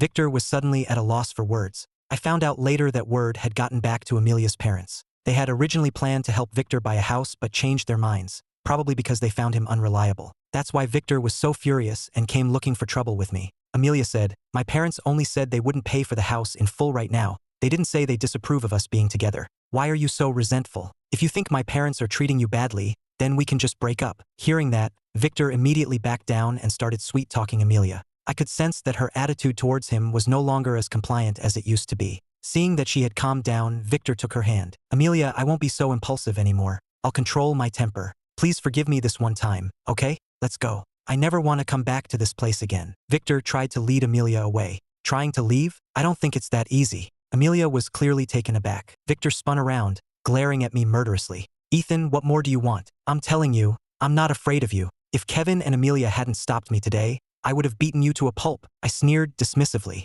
Oh really? Should we set a time to settle this then? Seeing things were escalating, Kevin said to me, Ethan, just let it go. Let's de-escalate. Besides, you're brothers. Why do you have to be at each other's throats? Kevin, you don't understand the situation, so stay out of it. Victor gritted his teeth in anger. Amelia said, Kevin might not understand the situation, but I do, right? I admit Victor shouldn't have come looking for trouble, but he's already apologized. What more do you want? You should be forgiving. Don't forget your brothers. Be forgiving? Heh, I could forgive him, but who the hell is going to forgive me? I treated him like a brother, but what did he treat me as? A money-making tool? A stepping stone? Amelia, do you have any idea how annoying you are right now? Just shut up. Amelia's face turned ugly. I'm annoying. Fine. Since you've said that, I'll be even more annoying for you. If you dare to lay a single finger on Victor today, I'm not done with you. Seeing Amelia stand up for him, Victor shot me a provocative sneer. I was about to explode and jumped up, ready to fight. Kevin quickly wrapped his arms around me tightly. Ethan, don't be reckless. I struggled hard, my eyes bloodshot. Not only did Amelia not leave, she said to Kevin, Kevin,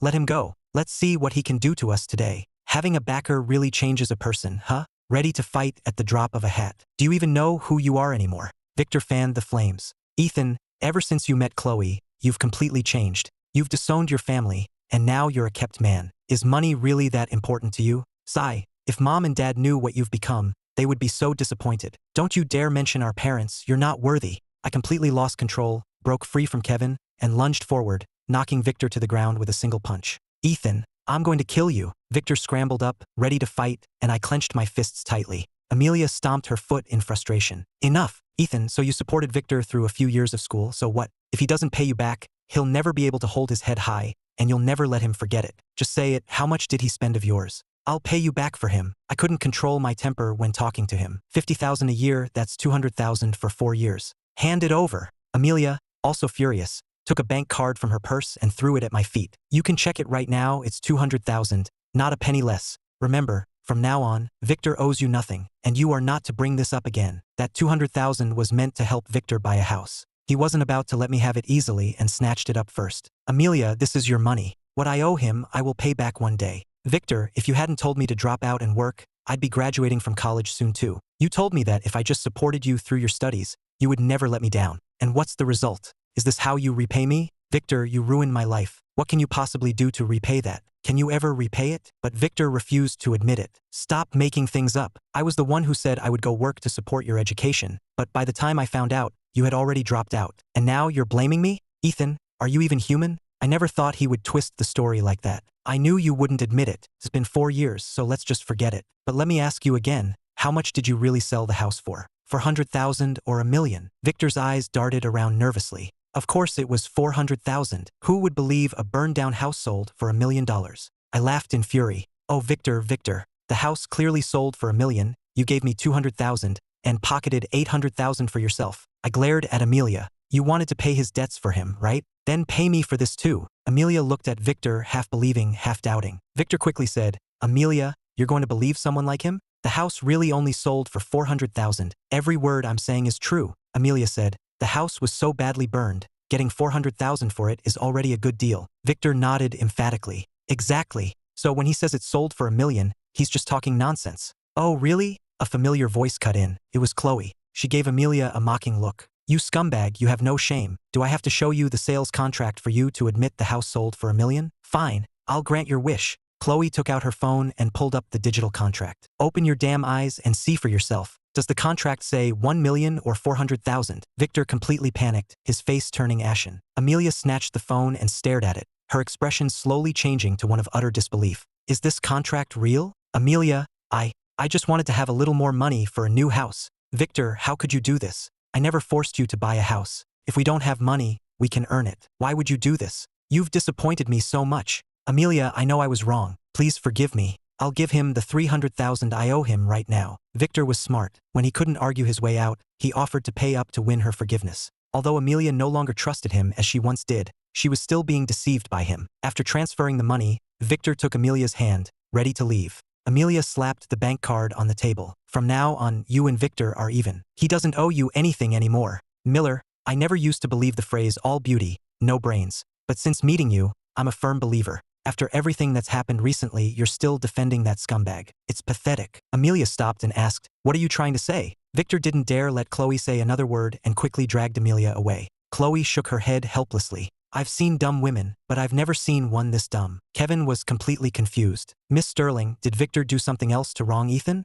I really never thought Victor was that kind of person, to even pocket the money from the house sale. I used to think Ethan was in the wrong, but now I finally see Victor's true character. Chloe patted Kevin's shoulder. Using the word character to describe him is an insult to the word. To be blunt, that bastard is worse than an animal. Kevin frowned deeply, his eyes wide with surprise. By the way, from now on, don't call me Miss Sterling. Just call me Chloe. Your buddy Ethan and I already got a room last night, Chloe said, giving me a flirtatious glance and pretending to be shy. Really? Ethan has been acting weird all day. I asked him if he'd gotten a room with you, and he denied it. Chloe, Ethan is a really good guy, definitely not like Victor. You'll be happy with him. I wish you both the best. Do you think I need you to tell me what kind of person he is? I know what I'm doing. We have customers, go take care of them. I need to have a word with Ethan. Chloe pulled me into a private room, closed the door, and moved closer as she asked, seeing your beloved Amelia defend Victor like that, does it break your heart? But I pretended it didn't bother me. From now on, he's him, I'm me. We're strangers, and we'll stay that way. Oh, really?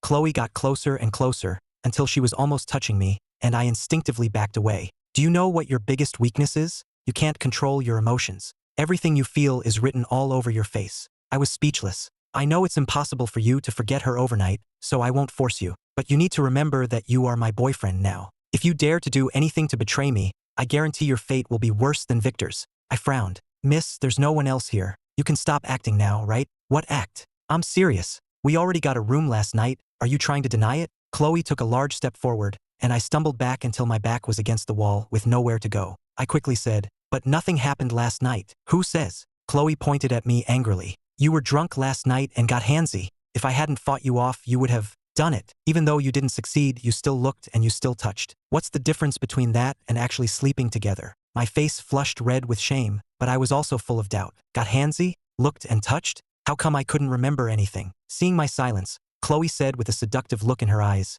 you can't rush things. As long as you're good to me, won't I be yours sooner or later? Her gaze was captivating, her red lips alluring, and made my blood boil. But I knew Chloe was not a woman I could ever touch. Just as I was about to speak, Chloe suddenly kissed me. It was just a light peck, but the electric feeling made the hair on my arms stand on end. Chloe's cheeks were flushed, her eyes moist. She whispered, you did well in front of my mom today. Consider that kiss your reward. My mind went completely blank. Chloe added, I showed the contract today, so Victor must have guessed I was the buyer. There's no need to hide it anymore. I'm giving the house to you. Find someone to renovate it and you can move in. But you promised to be my boyfriend for 3 months. And you can't go back on your word, or I'll take the house back. The next morning, Chloe brought a contractor to see me. After looking at the house, the man said, Miss Sterling, the fire damage is quite severe. A full renovation will cost at least $200,000. Just do a good job. You don't need to worry about the money. The contractor bowed obsequiously. I wouldn't dare to neglect a job from you, Miss Sterling. I'll go back and prepare the materials now and aim to start work tomorrow.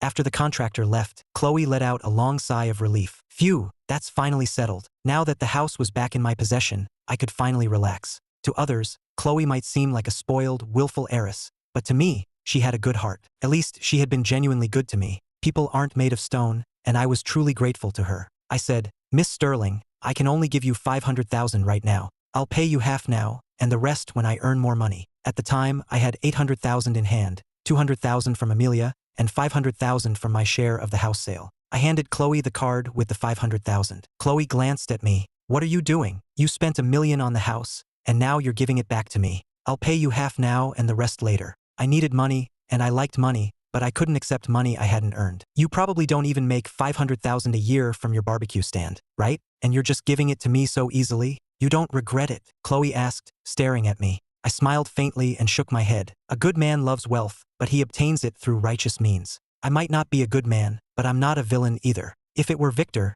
he would never have given me the $500,000. This just proves my judgment was right, Chloe said, telling me to take the card back. She said she didn't need the money, and it was a fair trade, so I didn't have to pay her back. But I didn't think it was fair. $1 million just for being her boyfriend for 3 months? I wasn't worth that much. Coincidentally, I suddenly heard Kevin and Amelia's voices from outside. Amelia, I honestly don't know what happened between Ethan and Victor. I've asked Ethan, but he never says a word. But Chloe said something last night that I remember clearly. She said Victor was worse than an animal. Chloe? You mean that, Chloe? Yeah. Chloe said she and Ethan already got a room together, so I can't call her Miss Sterling anymore. Amelia, what's wrong? You look pale. Are you not feeling well? I'm fine. After a long pause, Amelia finally said, Kevin, are they really a couple? Of course they are. Chloe told me herself they got a room. She wouldn't lie about something like that, right? Kevin said. Amelia, I used to think the conflict between Ethan and Victor was Ethan's fault, but lately I've realized it's probably Victor who wronged him. You've definitely misunderstood Ethan. Maybe, but it doesn't matter anymore.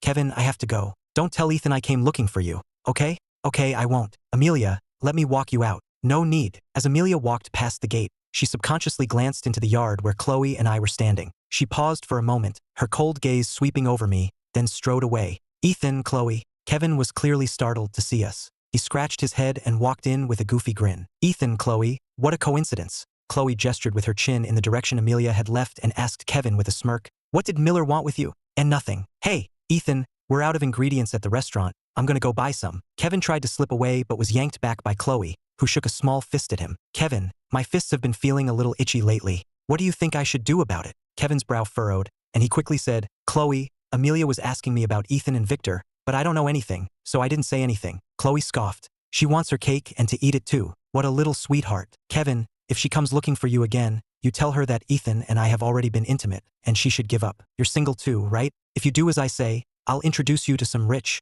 pretty girls when I get the chance. Kevin's face lit up. Chloe, I'll do whatever you say. Just tell me what to do. All right, go take care of things at the restaurant. Kevin scurried away happily. The construction crew started the next day, working quickly and meticulously. The next few days were peaceful. Victor didn't come to cause trouble, and Preston seemed to have forgotten about it. Chloe came to the barbecue stand whenever she was free, even trying to help out during busy times, but being so pampered, she was more of a hindrance than a help. A few afternoons later, I was riding my bike to open the restaurant when I was stopped by a few tattooed young men at the end of the alley. The bald leader looked familiar. He was the one who had caused trouble at the stand. They were clearly up to no good. Before I could turn around, they grabbed me. Unarmed, I was no match for them. They shoved me into a van and took me to Metro Motors used cars. In a shabby office, a man in his early 40s with a dark complexion sat in the boss's chair. He wore prayer beads around his neck, rolled walnuts in his hand, and had a fierce look in his eyes. The bald guy said this was the owner, Leo 6 Vargas, and told me to call him Mr. Vargas.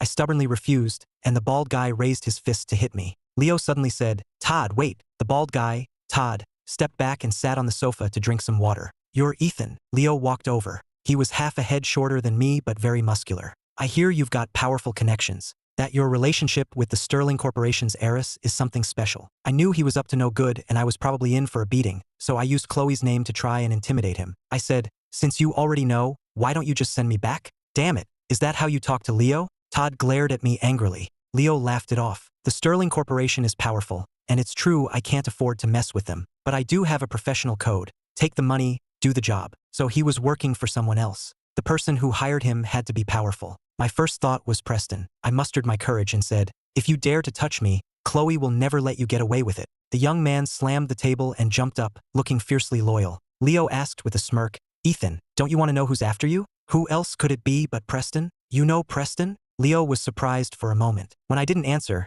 he continued, you're overthinking it. The person who hired me to take care of you wasn't him. It was your brother, Victor. Victor? A mix of emotions churned inside me. Blood is thicker than water, yet he had hired someone to get revenge on me. Leo opened a drawer and took out $20,000 in cash. Here, this is what Victor paid me. There's another $10,000 after the job is done. He only has one request, to put you in the hospital for half a month. Since I took his money, I have to do the job, right? As soon as he finished speaking, several of his men rushed in with wrenches, waiting for his command. It would be a lie to say I wasn't scared. My heart was racing. I thought there was no escaping this beating. Leo looked at me for about 10 seconds, then said, how about this? You call the Sterling heiress right now. If you can convince me your relationship is special, I'll let you go. Like I said, I can't afford to mess with the Sterlings. $20,000 isn't worth pissing her off. You get what I mean? He didn't believe I was close with Chloe and wanted me to prove it with a phone call. I quickly seized the opportunity and dialed her number. Missing me already? Want to get a room again tonight? Chloe joked as soon as she answered. I had it on speakerphone. Leo heard every word clearly, and his face changed. He quickly started giving me apologetic looks and fawning smiles, clearly intimidated. I didn't mention being captured, just made some small talk and hung up. Leo wiped the sweat from his brow, sent his men out, and pulled me down to sit, bowing and scraping. My friend, you're a real one, a stand-up guy. Thanks a lot. If I had told Chloe, she would have definitely come to cause trouble, which would have been difficult for Leo to handle, so he was grateful. Seeing his friendly attitude, I said, it was just a misunderstanding, no need to blow it out of proportion. We can say we got to know each other through this conflict. Well said, we got to know each other through conflict. My friend, If you think I'm worth it, feel free to ask for my help anytime in the future. To be honest, I've built up some connections in Rivorton over the years. Whether it's legitimate or underworld business, I know people. I gave a token nod. I'm sure I'll need to trouble you in the future, Mr. Vargas. No trouble at all. Asking for my help is a sign of respect. By the way, my friend, have some tea while I make a call. Leo dialed a number in front of me and put it on speaker. The call connected. Mr. Vargas, how did it go? It was Victor's voice. Leo chuckled. Take the money, do the job. In Rivorton, as long as the price is right, there's nothing I can't handle. The job you asked for is done. When are you bringing the other 10,000? Really? You live up to your reputation, Mr. Vargas. A real stand-up guy. I'll bring the money over right away, half an hour at most. After hanging up, Leo smiled at me. My friend, that brother of yours is a real piece of work. They say blood is thicker than water, but he sure doesn't treat you like a brother. My face was grim, and I was filled with rage. Victor had actually paid someone to hurt me. That was worse than what an enemy would do. I said, Mr. Vargas, since he's bringing you the money, you should just take it. I don't want to see him, so I'll be going. Leo stopped me. Hey, my friend, don't be in such a hurry to leave. That bastard Victor told me you just knew the sterling heiress, that you weren't close. Good thing I was cautious, or he would have really screwed me over. When he gets here, I'm going to teach him a lesson and let you get some payback too. A short while later, Todd came in. Boss, that guy Victor is here. A familiar BMW pulled in. Victor got out of the passenger seat. Amelia was driving. She must have been kept in the dark. She would never pay someone to hurt me. Todd, take him to the next room. Don't waste time talking. Just teach him a lesson first. Todd went out. A few minutes later, Victor's screams came from the next room. The prefab walls were thin, so I could hear everything clearly. My stomach tightened. Leo saw my expression and smiled. My friend, don't worry. It's just a lesson. Nothing serious will happen. Wanna go take a look? I shook my head. Leo got up and went out. Mr. Vargas, what is the meaning of this? I brought you the money, and you have your men beat me up, Victor yelled. Beating you is getting off easy. You should be grateful. Leo scoffed. I'm keeping the money, but as for the job you hired me for, I can't do it. Todd, throw this bastard out. As soon as he finished, Amelia's voice rang out. Victor, are you okay? What right do you have to hit him? This is completely lawless. Well, look at this pretty little thing. Who are you to him? Leo sneered. Todd picked them up as a couple. I saw them that night. Boss, if you're interested, maybe we could. Heh, what do you think you're doing? Get away from me. Amelia snapped. I shot to my feet and had just reached the door when Leo said, Todd, what nonsense are you talking? We live in a society of laws. We can't do anything illegal. Amelia was indignant. And beating someone up isn't illegal? Leo said, Miss, which eye of yours saw us hit him? He fell down by accident. If you don't believe me, ask him yourself. Isn't that right? That's ridiculous. Can you get that beat up from just falling? Victor, let's call the police. Leo laughed dismissively. Ask him if he dares to call the police. Victor had hired someone to assault me. How could he call the police? He quickly said, Amelia, I'm fine. It was just a misunderstanding. Let's go. Victor, what are you afraid of? This is a lawful society. What they did was illegal. Amelia insisted on calling the police, but Victor still didn't dare. Leo, Todd, and the others all burst out laughing. See, miss? It's not that I'm stopping you from calling the police. It's that he doesn't dare. Since that's the case, get lost. A short while later, Amelia helped Victor away. Leo returned to the office, took the $10,000, and handed it to me along with the $20,000 from the table. My friend, this $30,000 is for you. Let's be friends. I might not be as smooth as Victor, but I wasn't a complete fool. I said, that money is from Victor to you, I can't take it. I'm just grateful that you let me off easy today, Mr. Vargas. Leo's face beamed. Since you're so generous, my friend, I'll accept it for now. I hear you opened a barbecue joint. I'll just use this money to be a customer at your place. Haha, I refused. Todd got me a cab back to the barbecue stand. I didn't want to get too involved with people from the criminal underworld. To my surprise, as soon as I got back to the restaurant, Amelia showed up, her face furious. Ethan, so it was you who paid off those thugs from the used car lot. I saw you coming out of there. Don't even try to deny it. Before I could even react, she slapped me. That slap completely ignited my fury. My eyes turned cold as I grabbed her wrist and dragged her towards a private room. Amelia got scared and started stammering. Ethan, let go of me. What are you doing? Let me go. Kevin, help me. Kevin rushed in. Ethan, what are you doing? We're all friends here. Just talk it out. Don't get physical. What am I doing? I'm going to deal with this little sweetheart today. She's always against me, and I've had enough. I shoved Amelia into the private room and slammed the door shut. Kevin yelled from outside, you can't do that, you can't. She's Victor's girlfriend. I was so angry I lost all reason. Like a crazed animal, I lunged forward and pinned Amelia down on the sofa. Kevin was still banging on the door, telling me not to be reckless. Amelia was terrified, her body rigid. Her face was flushed, her eyes furious, and she screamed at me, Ethan, you're insane. Let me go. I wasn't listening. Ethan, you're playing with fire. You really can't do this. If you don't come out, I'm kicking the door in. Hey, Kevin, what are you doing? Where's Ethan? Miller's car is outside too. Where are they? It was Chloe. A shiver ran through me, and my lust was instantly extinguished. Kevin stammered, Chloe, what are you doing here? Ethan missed me, so I came to find him. Where is he? Ethan isn't at the restaurant. Really? I'm looking for him too. Kevin, look at you, you can't even lie properly. Now tell me, where is he? Is he in the private room? Get out of my way. Amelia quickly pushed me off, brushed my hands away, and straightened her clothes. Chloe kicked the door open. Seeing Amelia, flushed and disheveled, Chloe instantly understood and flew into a rage. You little sweetheart, one man isn't enough for you? You dare to come and seduce Ethan. He's mine. You seduce my man, and I'll make you pay. Chloe charged forward like a wildcat. I had no choice but to step in and block her, yelling to Kevin, Kevin, stop staring. Get Amelia out of here. Ethan, you're helping her instead of me? You're a bastard too. I'll kill you. Chloe lost control, and when she couldn't hurt me, she opened her mouth and bit down hard on my shoulder. I broke out in a cold sweat from the pain. In that moment, Kevin managed to escort Amelia out. Hearing the sound of a car engine fading away, I let go of Chloe's hands, but she still wouldn't let go of my shoulder. I winced. Lady, if you don't let go, you're going to take a chunk out of me. Chloe mumbled. A chunk of what? I'd rather cut off that chunk between your legs. Kevin, bring me a knife. I'm going to castrate him. As she spoke, her teeth shifted in my flesh, sending a sharp pain deep into my bones. Kevin came back and saw this, his jaw dropping. Chloe, Ethan, you two are just flirting. I won't be a third wheel. I'll go get busy outside, he said, then quickly disappeared. Seeing she still wouldn't let go, I got desperate and reached for her armpits. It was a silly move, but it worked. Chloe reflexively jumped back, baring her teeth like an angry little bull. I lost my nerve and quickly said, Chloe, listen to me. It's not what you think. Not what I think. Then what is it? If I hadn't shown up when I did, you two would have done it right here in this dump. Ethan, oh Ethan, I never realized you were just like your brother. No wonder you came from the same womb. You're both cut from the same cloth. Chloe cursed. I shrank back. But then I thought,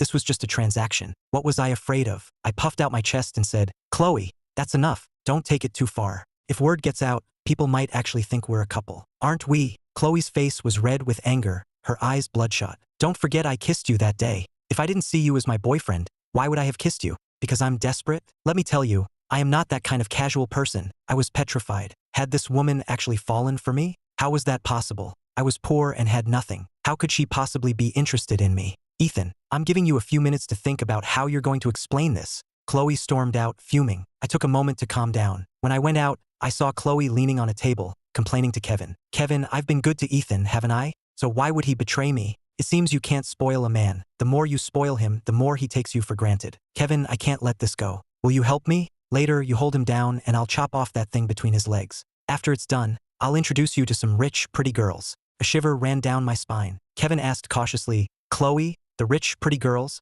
are they really rich and pretty? Kevin, I snapped. Seeing me, Kevin quickly put on a goofy smile. Ethan, we were just kidding. You two talk. I'm going to go skewer some meat, he said, then scurried away. I walked up to Chloe. Her eyes were red and moist, like a wronged lover. My heart softened, and I said apologetically, Chloe, I really lost my mind just now. She's always causing trouble for me, so I just wanted to scare her. Scare her? How can you even say that? Scaring a woman like that, and you still dare to claim you're innocent. I mean, if I really wanted to do something with her, I wouldn't have done it at the barbecue stand, right? Chloe scoffed. When you're that horny, do you even care where you are? No matter what I said, Chloe wouldn't buy it. I finally just sat down with an expression that said, do what you want with me. After a while, Chloe calmed down, grabbed my ear and lectured, since it was your first time, and that little sweetheart came looking for you, I'll let you off the hook for now. But if there's a next time, I'll definitely chop you up. After that incident, I didn't see Amelia for many days. I thought about explaining, but then decided against it. If it meant she would stop bothering me, maybe it wasn't such a bad thing. Chloe, on the other hand, was the same as always, coming to find me often. At first, I was uncomfortable, but over time, I found she was actually easy to get along with, as long as you understood her temper. But I always reminded myself to keep my distance. During this time, the house renovation was completed. I bought some furniture and moved back in from Aunt May's. There's no place like home. I tried to give Aunt May money to thank her, but she firmly refused. Later, I bought some groceries and invited her and her daughter over for a barbecue. After dinner, just as it was getting dark, I said, Aunt May, I'll give you a ride home on my bike. Aunt May looked at my electric bike and shook her head with a smile. It's not far, we can walk back ourselves. Ethan, thank you for the wonderful hospitality. It was much later that I understood. Men and women are different, and Aunt May didn't want to be seen with me giving her a ride. After seeing Aunt May and her daughter off, I was clearing the table when two vans suddenly pulled up. A dozen burly men jumped out and, without a word, started smashing everything. Kevin and I were furious. We saw red and started fighting back. In the middle of the brawl, a man's voice called out from a distance. They dare to cause trouble at my friend's place. Todd, go help him out. I turned to see Leo Vargas arriving with Todd and a few of his men. They were good fighters, especially Todd, who took down 3 or 4 of the thugs in the blink of an eye. Leo shouted to me, "My friend, don't be afraid. I'm here to back you up." Despite his words, he didn't join the fight himself. After all, he was the boss and had to maintain his image. A few minutes later, Kevin and I were bruised, and Todd's crew had taken some hits, but the other thugs hadn't gotten the upper hand either. Seeing the tide turn, they tried to make a run for it. "Todd, stop them. Don't let them get away," Leo commanded grimly. A man with short hair recognized Leo. "Do you know who we're working for?" Leo's face was stern. He waved his hand dismissively. "I don't care who you're working for. My friend is a friend of Leo Vargas. Causing trouble here is a sign of disrespect to me. You want to test me?" The short-haired man narrowed his eyes. "Leo Vargas, we've all heard of you. We know you used to be a big name in the Riverton underworld. But don't forget, times have changed. The old ways don't work anymore. To be honest with you, we were sent by young Mr. Preston of the Preston family." Hearing Mr. Preston, Leo's expression changed dramatically.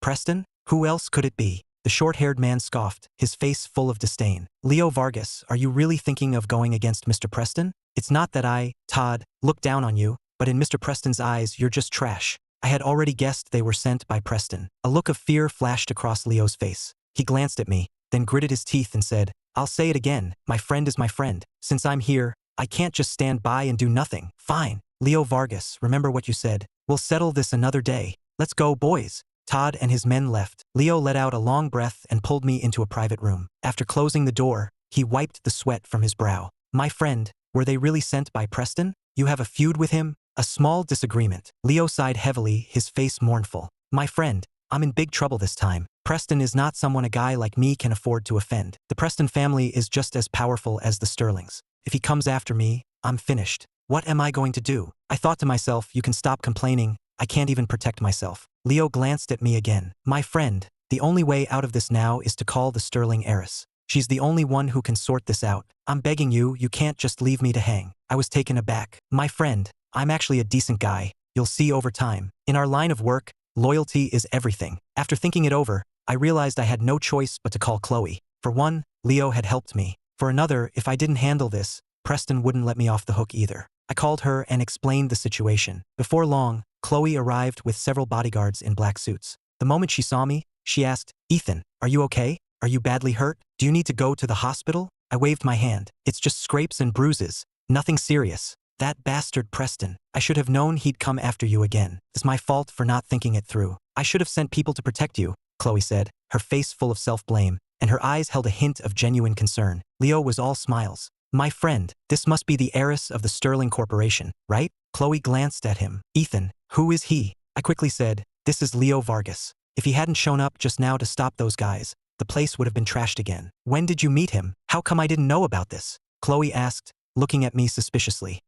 I mumbled a vague reply. Leo quickly chimed in. "Miss Sterling, I offended Preston by helping my friend Ethan just now. He's definitely not going to let me off. I'm begging you to work your magic and keep me safe." Chloe glanced at him. "You only remember helping Ethan, but you seem to have forgotten your men causing trouble here a few days ago." Leo looked embarrassed. "Todd was blind and disrespected my friend. I'll make sure he treats him to a nice dinner and apologizes in person another day." I said, "Like they say, sometimes you get to know people through conflict. Let's just forget about the past." Leo shot me a grateful look. Chloe sat on the sofa, lost in thought for a long time, then suddenly said to me, "Ethan, do you dare to go confront Preston with me? I've got nothing to lose." "What's there to be afraid of? Who says you have nothing to lose? You've got me, don't you? Since you're not afraid, let's go," Chloe said, rolling her eyes at me before getting up to leave. Leo stopped me. "My friend, that Preston is no gentleman. Just in case something happens, you should let Todd and his guys watch your back." I thought for a second and nodded. "All right, thanks for the trouble." Around 9 o'clock that night,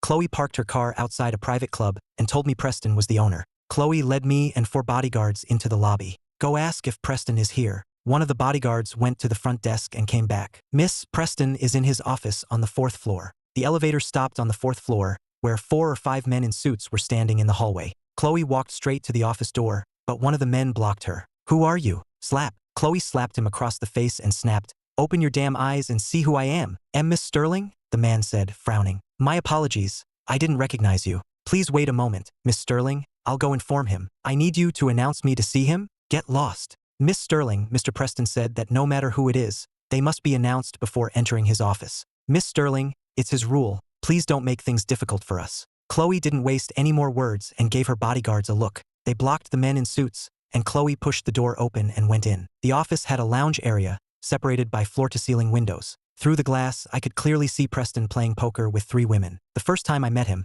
I thought he was a refined gentleman, but now I finally understood why Chloe was so desperate to break off the engagement. You really can't judge a book by its cover. Miss Sterling, you can't go in there, one of his men shouted, startling Preston and the 3 women. Get out! Preston panicked. Chloe sat on the sofa with her back to the lounge, her expression unusually calm. Preston came out, his cold gaze sweeping over the men outside the door, who were so scared they barely dared to breathe. Don't blame them. I was the one who insisted on coming in. I just wanted to see what important work Mr. Preston was so busy with, Chloe said icily. Chloe, let me explain. I'm not usually this casual. They were the ones who seduced me. Couldn't resist, so. But you're the one I love. I've talked to my family, and we're going to start preparing for the wedding soon, Preston said, walking over wrapped in a towel. Chloe stood up, moved to the opposite sofa, and looked at me. Ethan, come sit with me. After something like this, for him to still claim he loved Chloe, his shamelessness ran even deeper than Victor's. Preston glared at me coldly. I ignored him, walked over, and sat down next to Chloe. Preston's face was grim. Ethan, do you know what you're doing?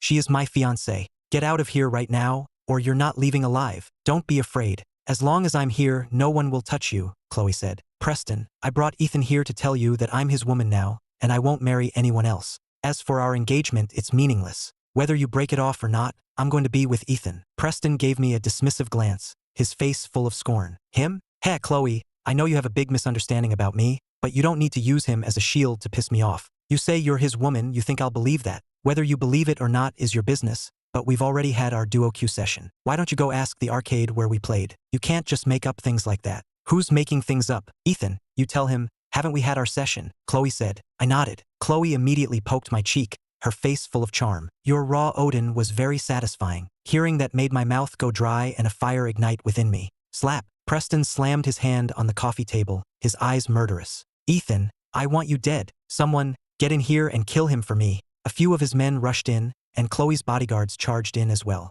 Chloe shouted, other people might be afraid of you, but I, Chloe Sterling, am not. If you want to touch my man, you'll have to get through me first. She said it with such authority, I was a little captivated. Preston was furious. I want him dead, and no one can protect him. Do it. A brawl broke out between the two sides. Preston said with a cold sneer, Chloe, have you forgotten whose territory this is? You're delusional to provoke me here. Since you've ruined my fun, then you can, soon. Another group of Preston's men rushed in from outside, and Chloe's bodyguards were instantly outnumbered and at a disadvantage. Preston sneered, grabbed Chloe's wrist, and dragged her towards the large round bed. He gave her a hard shove and she fell onto it. You bastard, get off me, Chloe yelled, but she couldn't break free from his grasp. Consumed by rage, I gritted my teeth, rushed in, and smashed the ashtray from the nightstand over Preston's head. With a thud, Preston went limp, kicked him away, pulled Chloe up, and we ran. You little punk, you dare to hit me? I'm going to tear you limb from limb. Stop them, don't let them get away, Preston yelled, clutching his head as blood streamed down. We burst out of the office,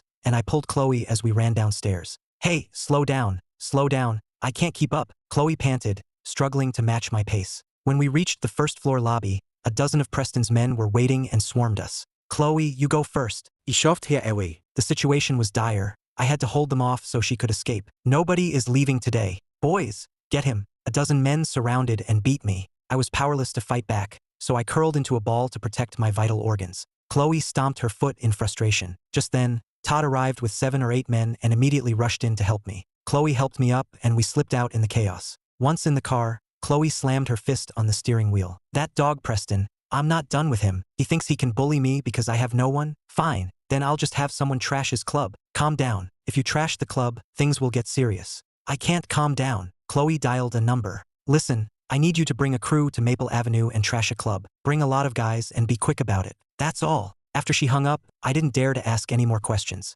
Trashing a club was a big deal to me, but to Chloe it was probably nothing. By the way, are you okay? I swear you're so reckless. A dozen guys against you and you didn't think to run? You just stood there and fought them. You really think you're invincible? Chloe said, rolling her eyes at me. If I could have run, would I have just stood there and taken a beating? I was trying to hold them off so you could get away. I just didn't realize I was so weak. So you were protecting me? Chloe smiled and patted my shoulder. Not bad, not bad. Loyal and responsible. I'm very pleased. Don't worry, I won't let you get beaten up for nothing. Just as she was speaking, her phone rang. Her face changed. Oh no, it's my dad. He actually dared to tattle to my dad. That bastard is asking for it. Ethan, don't say anything. I'm taking this call. Dad, what's up? Chloe, where are you? Her father asked grimly. Chloe glanced at me. I'm out. What's the matter? Don't you dare lie to me. Did you just call Greg? And did you tell him to bring people to Trash Preston's club? You're getting more and more out of line. I'm giving you half an hour to get back here and explain yourself. Beep, beep, beep. Her father hung up. Chloe put her phone away.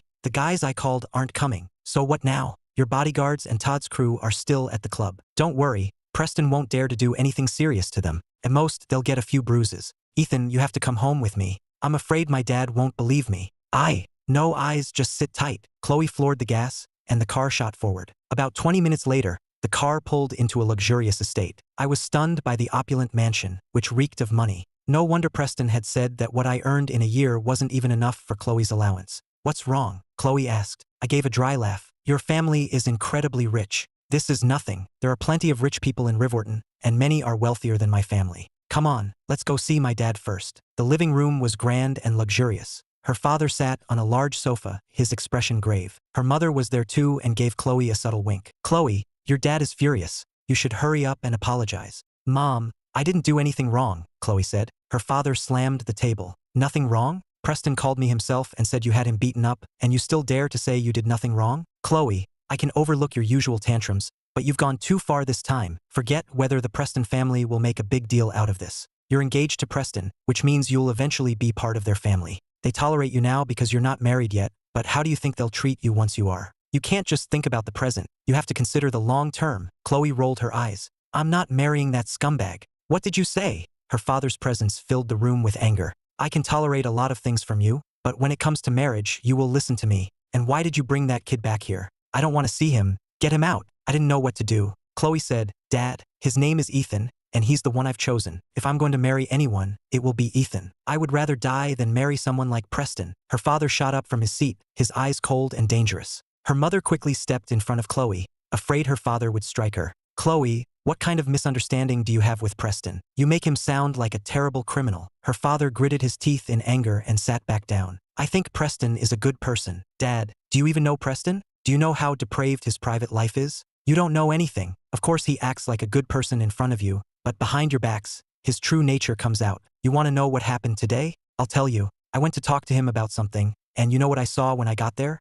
I saw him with several women. You always think I'm being unreasonable, but if you were in my shoes, what would you do? Her mother's face flushed, more with anger than embarrassment. Nonsense. How could Preston be that kind of person? I don't believe it. Her father waved his hand dismissively. You want to know what happened, but when I tell you, you don't believe me. What do you want me to do? Mom, Dad, would I joke about something like this? If you just asked anyone who knows Preston, you'd find out what kind of person he really is, Chloe said indignantly. Her mother frowned and said meaningfully, I have heard a few things about Preston's private life. Her father said, there's no such thing as a perfect person in this world. And even if there were, they wouldn't be interested in you, Chloe. Dad, you're clearly biased. Chloe stomped her foot in anger. Heer voller sight. Regardless, you can't just go around hitting people. I heard it was quite a beating. He was even bleeding. He deserved it, Chloe said. Here's what happened. I saw him with a few shameless women, and of course I wasn't happy about it, so I went in to confront him. But him? Not only did he not think he did anything wrong, he even said that our Sterling family has to suck up to the Preston family, so even if he wronged me, we would just have to accept it. Mom, Dad, I just don't understand. What do we have to gain from the Preston family that we have to be so subservient? I glanced at Chloe. I didn't think Preston had actually said that, but it was a brilliant move. Her father's face turned livid. The Preston family may be powerful, but the Sterling family doesn't need to suck up to them. Did Preston really say that? Of course he did, Chloe said, her eyes darting as she continued to spin her story. And that's not all. What's worse is that when I argued with him and he couldn't win, he tried to force himself on me. Luckily, Ethan rushed in and risked his own safety to save me. Mom, there were so many people watching, I'm too ashamed to face anyone. Chloe threw herself into her mother's arms and burst into tears. I was stunned. Her acting was incredible. If I hadn't seen it with my own eyes, I almost would have believed her. How dare he? Her father roared, consumed by rage, and started to storm out. Her mother stopped him. Where are you going this late? To the Prestons. Her mother shook her head. You have no proof. What if Preston denies it? You'll be putting yourself in a difficult position. I can't let my daughter be wronged. That Preston kid always seemed so decent. I never thought he was such a despicable person. I can't push my own daughter into an abyss. A man like that is not worthy of her. This engagement has to be called off. Chloe cried even more heart-wrenchingly. Chloe, I'm sorry. We've been wrong about you all this time. I never realized you were suffering so much. Don't worry. If Preston is really that kind of person, I'll be the first to oppose this marriage. Her mother comforted her, her heart aching. You're my daughter too, have I not been good to you? Her father said irritably. I pushed you to marry him before because I didn't know what kind of person he was. Now that I know, I certainly won't force you anymore. Her mother said worriedly. But if our family is the one to break off the engagement, I'm afraid the Preston family won't agree. Her father paced back and forth. Then we'll just drag it out. When the Preston family can't take it anymore, they'll be the ones to break it off. But how long will that take? If the Preston family never breaks it off, does that mean our daughter can never get married? In the end, her father decided to stall for now and find an opportunity to talk to the Preston family later. Her mother agreed. Your name is Ethan, right? Her father asked, looking at me. I quickly nodded. Is everything Chloe said true? Chloe said mournfully, Dad, you still don't believe me. I wasn't asking you. Ethan, you tell me. Afraid of blowing her cover, I answered seriously, Mr. Sterling, everything Chloe said is true. I'm grateful to you for today. If it weren't for you, my daughter's reputation would have been ruined by Preston. You can ask for anything you want, money for example, I can satisfy any request. But my only condition is that you leave my daughter immediately. You two are not a good match, her father said, his face stern and his tone cold. Chloe, holding back tears, said, Dad, I want to be with Ethan, and no one can tear us apart. She clung to my arm tightly, as if in defiance. Stop clinging to him, it's improper. Let him go, her father roared. No, I love Ethan, Chloe said stubbornly. Her father gritted his teeth in anger and waved his hand dismissively. Are you determined to be the death of me? With that, he went upstairs. Her mother gave me a complicated look, was silent for a few seconds, and then said, Ethan, her father just has a bad temper. Don't take it to heart. Chloe is our only daughter. We've always cherished her, and we're terrified of her being bullied. You can't judge a book by its cover. Just like with Preston, we thought he was a good person, but we're only now learning what he's really like. I don't think you're like Preston. Chloe said, Mom, Ethan is so good to me. He saved me several times when I was in danger. Oh no, Mom, my bodyguards are still with Preston. You have to think of a way to get them out. Later, her mother personally called Preston to demand the release of her men, and he had no choice but to agree. Chloe arranged for a driver to take me home. As I was leaving, she said, Go home and get some sleep. I'll see you tomorrow. Bye. When I got home, I received a call from an unknown number. My friend, I heard you took a beating. Are you okay? It was Leo Vargas. Just some scrapes and bruises. Did Todd and his guys get back? They got back a while ago. I heard Mrs. Sterling had to call Preston herself to get him to let them go. Word of this has already reached Miss Sterling's parents. I just grunted in response. Leo thought for a few seconds. That's probably for the best. Preston is not an easy person to deal with. If Miss Sterling's parents get involved, it will be much easier to resolve. Mr. Vargas, you seem to know Preston quite well. Leo laughed and tried to be evasive. I've heard of him. My friend, you know I used to be in the underworld, so I know people from all walks of life. His explanation was plausible, but I felt there was more to it. Whenever Preston's name came up, Leo got nervous, but he deliberately tried to hide it, so I couldn't press him further. I went to bed late that night and didn't wake up until almost 11 the next day. After a quick bite, I headed to the barbecue stand. In the afternoon, Chloe called to ask where I was. I told her I was at the restaurant. Before long, she pulled up in an SUV with 3 or 4 of her close friends, all of whom I recognized. Chloe didn't get out of the car, just waved at me. Get in. I walked over and asked, Where are we going? To get revenge for you. You got beaten up last night, so I have to help you get even. I was taken aback and shook my head. Forget it, it's not a big deal. No need to dwell on it. Chloe was not happy. What do you mean it's not a big deal? Getting beaten up isn't a big deal? Don't forget you're my boyfriend now. You might be able to tolerate it, but I can't afford the embarrassment. Get in the car. I sighed and got in the car. Your dad said last night to let it go. If he finds out we're going after Preston again, how are you going to explain it? Chloe said, My dad has his own concerns. He's afraid Preston will use this against me,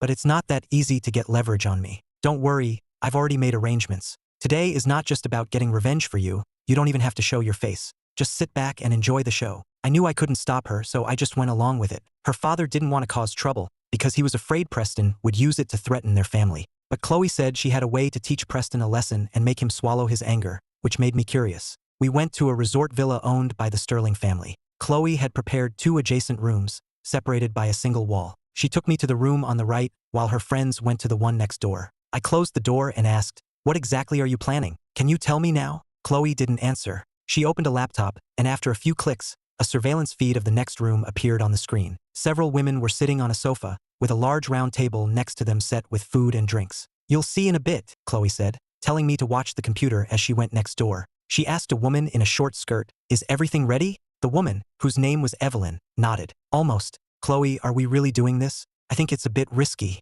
That Preston is no pushover." Chloe glared at her. "Are you scared? If you're scared, you can leave. I'm not keeping you." "Chloe, what are you talking about? We're best friends. Your business is my business." "I'm not scared," Evelyn quickly declared. Before long, there was a knock on the door next door. Chloe opened it and Preston, wearing a hat, appeared at the entrance. "After I hit him with the ashtray last night, he must have gotten it treated." Preston's face was cold. "Chloe, what tricks are you trying to pull now? Let me be clear. If you're here to apologize for last night, I'll come in. If you want to talk about something else, I don't have time." Chloe put on an apologetic face. "Look at how petty you are. When I went home last night, my dad gave me a harsh lecture. I already know I was wrong, which is why I prepared this meal to apologize to you. Come on in." She reached out and pulled him in. "Is your head okay? Is it serious? That bastard didn't hold back. It hurt all night. By the way, where's that bastard now?" Preston walked in, muttering curses. Chloe had Preston sit down and said to Evelyn and the other women, "Girls, you all know what happened. Preston and I had a little disagreement last night, and it was my fault. So tonight's dinner is my apology to him. I'm not good with words, so I'm counting on you all tonight to make sure Preston is happy. Understand?" The women nodded. Evelyn smiled seductively. "Chloe, we understand. Don't worry. Mr. Preston isn't the type to hold a grudge, right, Mr. Preston?" Preston was a lecher and surrounded by several women. He quickly got carried away and forgot about being beaten up. The women kept pouring him drinks, and he accepted them all, quickly downing half a bottle of hard liquor. Preston, drunk, shook his head. "Something's not right. It's only been half a bottle. How am I already drunk?" Chloe smiled. "Half a bottle is quite a bit. I thought you'd be out after 4 or 5 glasses. Looks like I underestimated your tolerance." This just proved he spent his days in debauchery. "The drink is spiked," Preston realized, slamming the table. He tried to stand but had no strength and collapsed back into his seat. "Chloe, you bitch. You dare to play dirty. No wonder you had them drink with me. What the hell are you trying to do?" "What am I doing? Your men beat up Ethan, so I have to get revenge for him. Girls, get him. Give it everything you've got." Chloe lunged forward, punching and kicking him, and Evelyn and the other women joined in. Preston was completely limp and could only take the beating, screaming like a pig being slaughtered. It was then that I understood Chloe's plan. By having a group of women beat up Preston, even if word got back to his family, they would have to just swallow their pride. It was pathetic that Preston was so easily distracted by pretty women that he never suspected a trap. After the onslaught, Preston was beaten black and blue, completely unrecognizable. "Preston, now you know how tough I am, right? This is what you get for messing with me," Chloe said, hands on her hips, panting. Preston wailed, "Chloe, you bitch, I'm not going to let you get away with this." "Oh, still talking tough? Girls, it looks like you didn't hit him hard enough." "Chloe, we used all our strength. I'm exhausted, more tired than after. I can't. I need a drink of water." Chloe pouted. "You spend all night with your boyfriends and I don't hear you complaining about being tired. I ask you to beat someone up and suddenly you're all weak. Move, let me do it." Chloe launched into another round of punches and kicks until Preston could barely scream. Evelyn and the others finally pulled her off. "Stop, stop, you're going to kill him. Chloe, you've let off some steam. Now we need to think about how to explain this to the Preston family. Don't forget, he's your fiancé." "I don't have a fiancé. My boyfriend is Ethan. You've all met him," Chloe said, smoothing her hair and taking a sip of water. "Evelyn, you're coming with me to the Prestons later. When we get there, you'll say that Preston got drunk and tried to force himself on you, and we only fought him to save you." Preston was on the verge of tears. "Do you think my family is a bunch of idiots? You think they won't see through this little trick?" Evelyn also said, "Yeah, Chloe, if we say that, will the Preston family believe us?" Chloe laughed dismissively. "As long as you insist that Preston forced himself on you, they'll have no choice but to believe it. And even if they don't, what can they do? They'll just have to take the loss. Stop talking, just do as I say. Evelyn, go get a couple of guys to carry him to the car, then we'll go to the Prestons." Chloe came to my room. "So, are you satisfied? If not, I can go back and kick him a few more times." I was embarrassed. "That's enough. I can't believe you came up with such a vicious plan. I'm impressed. When you're dealing with someone despicable, any method is fair game," Chloe said. "You're coming with us to the Prestons later. If things go well, I'll make them break off the engagement themselves." About 10 minutes later, we took Preston, who had been thrown into the car, to his family's home. On the way, I asked, "What if the Preston family still refuses to break off the engagement?" "There are no what-ifs," Chloe said. "I'm just saying, what if?" Chloe rolled her eyes at me and said impatiently, "Ethan, what's wrong with you? Can't you just think positively for once?" Of course I hoped things would go smoothly, but the Preston family had dragged this out for years without breaking the engagement. Why would they suddenly agree now? I had always been puzzled as to why Preston wouldn't break it off. Chloe's family was wealthy, but the birthmark over her left eye was jarring. Preston, who had been with countless women, secretly looked down on her. Was there some hidden reason? There were 7 or 8 people sitting in the living room of the Preston mansion. Seeing Preston beaten to a pulp, his mother roared, "Who did this? They dared to hit my son. I'll make them pay tenfold." His father's face was grim, but he was relatively calm. A beautiful, curvy woman in her early 30s walked over and asked, "Chloe, who beat up my brother like this?" "Veronica, I did it," Chloe said. Everyone in the room was stunned. Preston's mother's face was stern. "Chloe, you must have a reason for doing this, right? Don't forget you're still engaged to my son." "Engaged?" Chloe scoffed. "I remember the engagement, but I'm not sure your son does. To be honest, I had planned to treat Preston to dinner today and brought a few of my friends along. But I didn't expect that after he got drunk, he would start getting handsy with my friends right in front of me. If there hadn't been 4 or 5 of us there, he would have taken advantage of her." "Veronica, tell me, shouldn't I have hit him?" Preston shook his head frantically. "Sis, don't listen to this bitch's nonsense. It wasn't like that at all. She set me up. How can you talk like that? It's so vulgar. Chloe is your fiancée." Veronica shot him a harsh glare. Slap. Chloe raised her hand and slapped him, the sound sharp and clear. Chloe said sternly, "Preston, let this be a lesson to you. Don't talk so vulgarly in the future." "Mr. Preston, I was right to slap him, wasn't I?" his father said with a grim face. "You did well to hit him. Preston, you're a highly educated man. Is this how you behave? It's one thing to talk about others, but Chloe is your future wife. How could you curse at her like that? If I ever hear you speak so foully again, I'll deal with you myself." Preston's mother's face turned pale with anger. Veronica asked Preston, "You said just now that you were set up. What happened?" Preston explained what had happened. The Preston family fell silent, clearly believing him. Chloe said angrily, "Preston, are you saying I'm lying? Oh, how about this? Evelyn was the one involved. Let her speak for herself. Did you or did you not get handsy with her? Evelyn, don't be afraid. Even though this is the Preston's house, Mr. Preston and his family are reasonable people. They won't give you a hard time." Evelyn sobbed, "Mr. Preston, Chloe is right. After Mr. Preston had a few drinks, he tried to touch my chest. When I refused, he became violent. Luckily, Chloe was there or I would have been by Mr. Preston." Evelyn covered her face and wept. "Evelyn, you dare to make things up and ruin my reputation. I'll make you pay for this."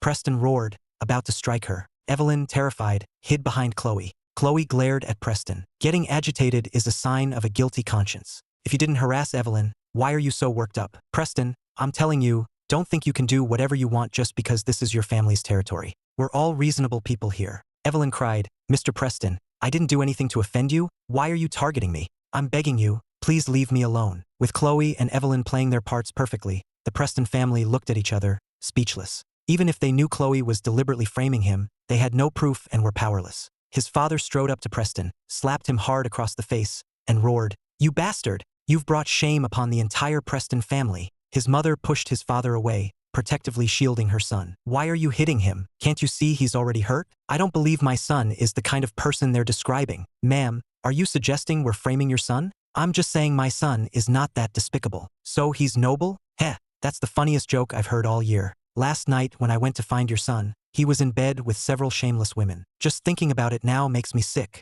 Preston's face turned red. "I wasn't." "Chloe, you're talking nonsense." "I'm talking nonsense? I wasn't the only one there. Ethan saw it too, he can testify." I said, "What Chloe said is true. I saw it with my own eyes." Preston's mother yelled at me, "Who are you? Do you have any right to speak here? Get out." His father also gave me a cold look, and Veronica glanced at me as well. Preston shot back, "Mom, speaking of this kid, he cheated with my fiancée. He slept with Chloe." His words sent shockwaves through the room. "What? He and Chloe actually?" Preston's mother was incredulous. "Chloe, you are the future daughter-in-law of the Preston family, and you're cheating with another man? Have you thought about our family's reputation? If your son can cheat on me, why can't I sleep with someone else?" Chloe retorted angrily. His mother was so angry she could barely breathe. Veronica tried to calm her down. His mother snapped, "I can't just let this go." Preston suddenly roared at the door, "Someone, get in here and tear this bastard limb from limb." Several burly men rushed in from outside. Chloe said coldly, "Who dares to touch him?" "Chloe, you're still trying to protect that bastard? Dream on. This is the Preston's house. What are you waiting for? Do it." Preston raged. Chloe stood in front of me, shielding me. The men knew who she was and didn't dare to make a move. His father commanded grimly, "I hired you to protect this family, not to be thugs. All of you, get out." The men scurried out. His father continued, "Chloe, your engagement to Preston was arranged a long time ago. It was a decision made by our families and shouldn't be taken lightly. But your relationship is getting worse and worse. What are we to do? If word of this gets out, it will bring shame to both the Preston and Sterling families." Preston said, "Break it off. I, Preston, am not going to marry a woman who's been with someone else and be shamed for the rest of my life." His father's gaze turned cold as he stared at Preston. What did you say? Preston shrank back and muttered under his breath. Well, she is. Shut up, his father roared, raising his hand. Veronica quickly said, Dad, Preston is just being immature. Please calm down, don't stoop to his level. Preston, you should say less too. Isn't this chaotic enough? Preston struck a defiant pose.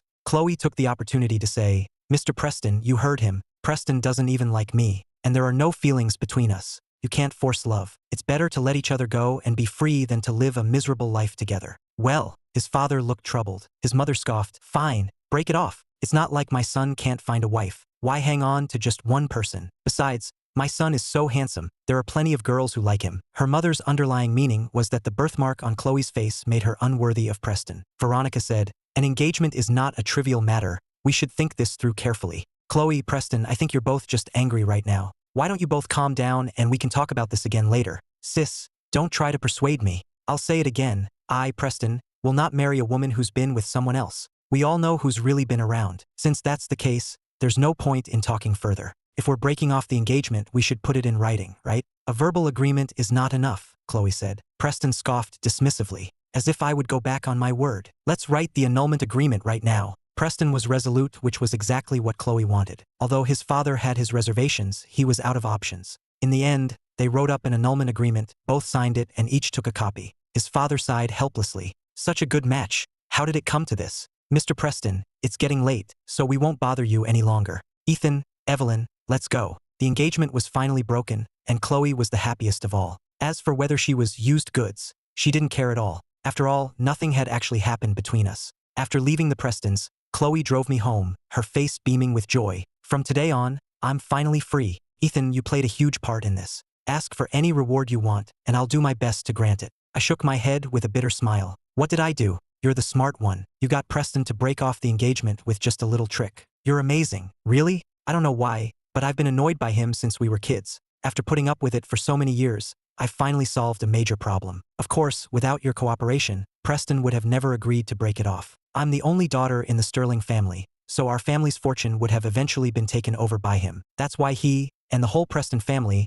didn't want to break off the engagement. They were after our family's assets. You helped me, so I have to thank you. How about this? I'll take you out for a drink, Chloe said, looking at me with a smile. I remembered the time I was drugged and quickly waved my hand. No thanks. Chloe burst out laughing and rolled her eyes flirtatiously. Look at you, all talk and no action. We're a couple now. If you want it, I'll give it to you. Isn't that what a girlfriend is supposed to do? I don't have those kinds of thoughts. Just drive. TCH, you're just repressed. If you get too pent up, don't blame me for not helping you out. Her teasing was getting me worked up, but I had to stay calm. The next morning, I received a call from Chloe's father, Mr. Sterling. Is this Ethan? This is Chloe's father. Do you have some time later? I'd like to meet with you. I agreed. Half an hour later, a bodyguard picked me up and took me to the Sterling Corporation. A young woman named Jessica greeted me, gave me a tour of the company, and finally led me to Mr. Sterling's office. I understood that he was trying to make me back off. Mr. Sterling gestured for me to sit and asked, I heard you and Chloe went to the Prestons last night and successfully broke off the engagement? I nodded. Mr. Sterling continued,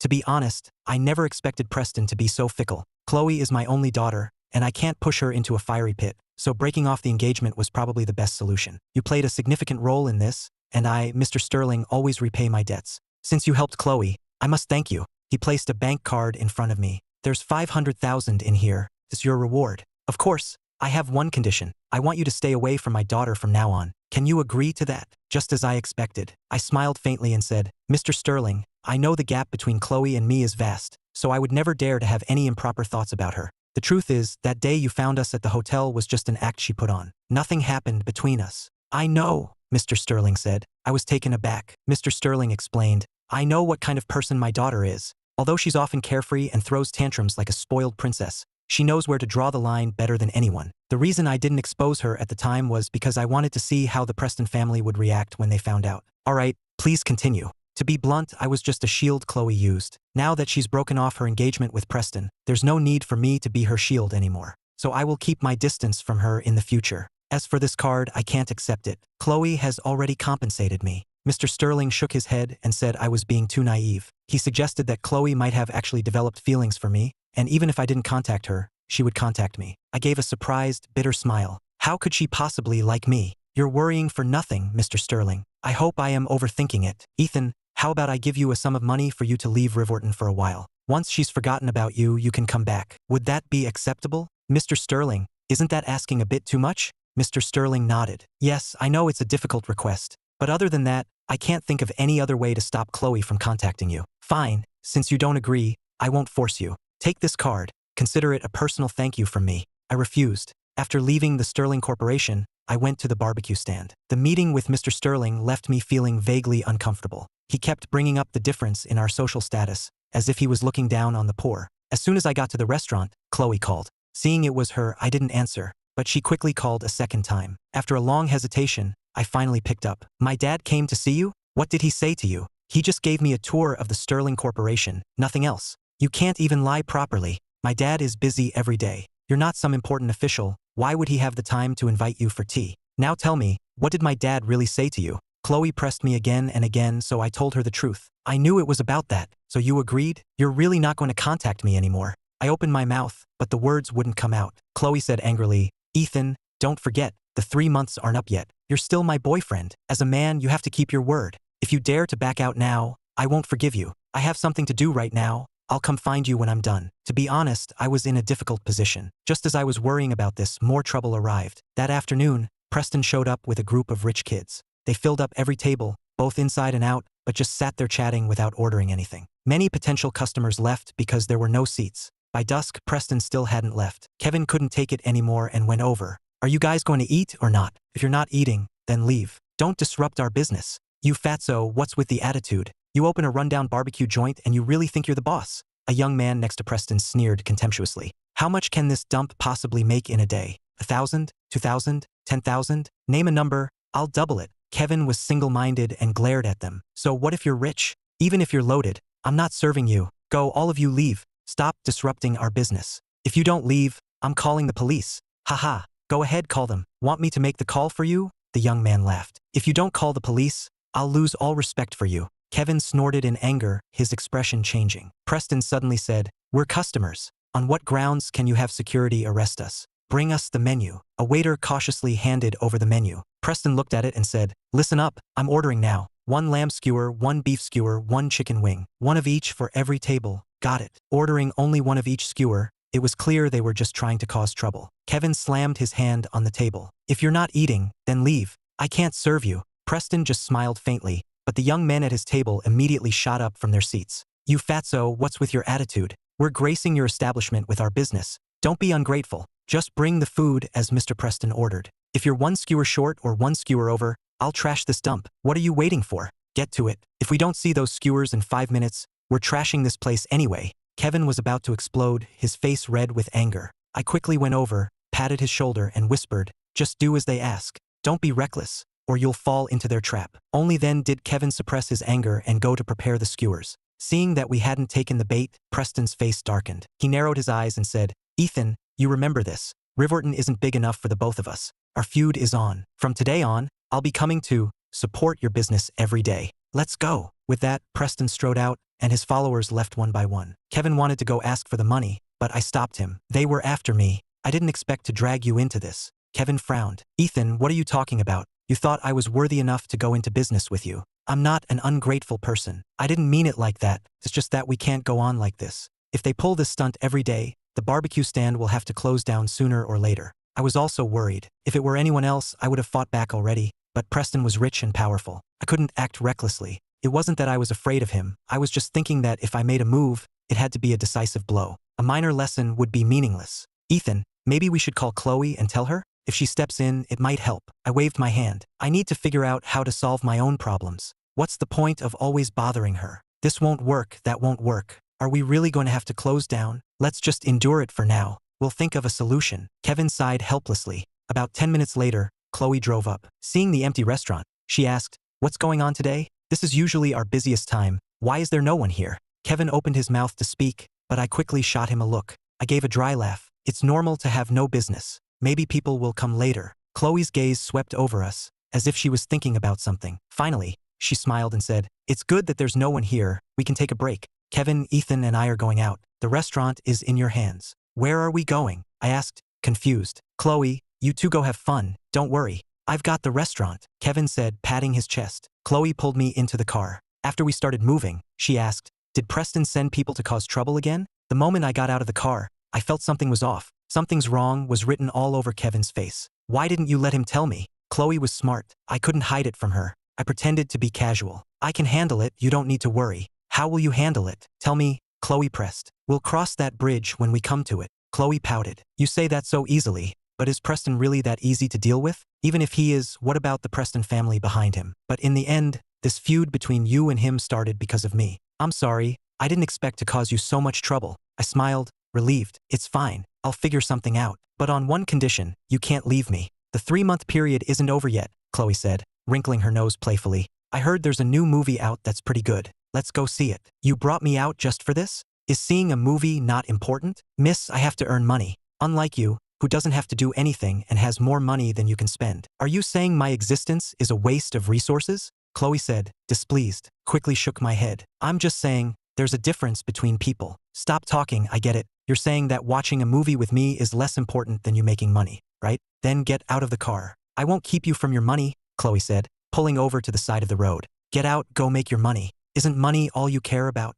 I couldn't win an argument with her, so I just shut up, but I didn't get out of the car. Chloe suddenly smiled. "I knew you wouldn't have the heart to leave me, big brother." It was a weekend, and the movie theater was crowded. Chloe chose a teen drama, which I wasn't interested in, but she was completely engrossed, her eyes even getting misty. At some point, Chloe snuggled up against me, her arm linked with mine. The soft touch and her unique scent were starting to get to me. Chloe suddenly whispered in my ear, "Ethan, I want to." Her voice was soft, her warm breath on my ear sending a shiver through me. What did she want? Was she thinking of doing something right here? My blood was boiling. "Ethan, I have to pee." The mood was all set, and she had to say she needed to pee. I was speechless. "But it's dark, and I'm scared." "You have to come with me," Chloe said, clinging to my arm. I was completely exasperated but had no choice but to agree. By the time we came out of the restroom, the movie was over. Chloe linked her arm with mine, clinging to me like a girl in love. "Let's go get something to eat," Chloe suddenly said as we passed a restaurant. I nodded. "We're not dining and dashing this time, are we?" Chloe rolled her eyes at me. "Do I look like the kind of person who dines and dashes?" I shook my head. "No." The restaurant was in a prime location and still quite busy at 10 o'clock at night. As I walked in, I happened to see Victor and Amelia at a nearby table, along with a few other young men and women I didn't recognize. "Victor, congratulations. Buying a house right after graduation, that's amazing," the young man sitting across from him said. "Yeah, we've been working for almost 5 years, and after living expenses we've saved less than 100,000. You're way ahead of us." "Hee, of course. Which of your girlfriends is as beautiful as Amelia? Just based on that, you'll never catch up to me in this lifetime." The group continued to praise him, and Victor basked in the compliments. Chloe, holding my arm, scoffed dismissively. "Sigh, I thought this restaurant was something special, but it looks like any riffraff can get in." "Ethan, should we go somewhere else? Since we're already here, let's just stay. No need to change places because of them." The young people at the table all looked at us, sensing the hidden meaning in Chloe's words. A young man in glasses said grimly, "Young people these days are so impetuous. They don't have much ability,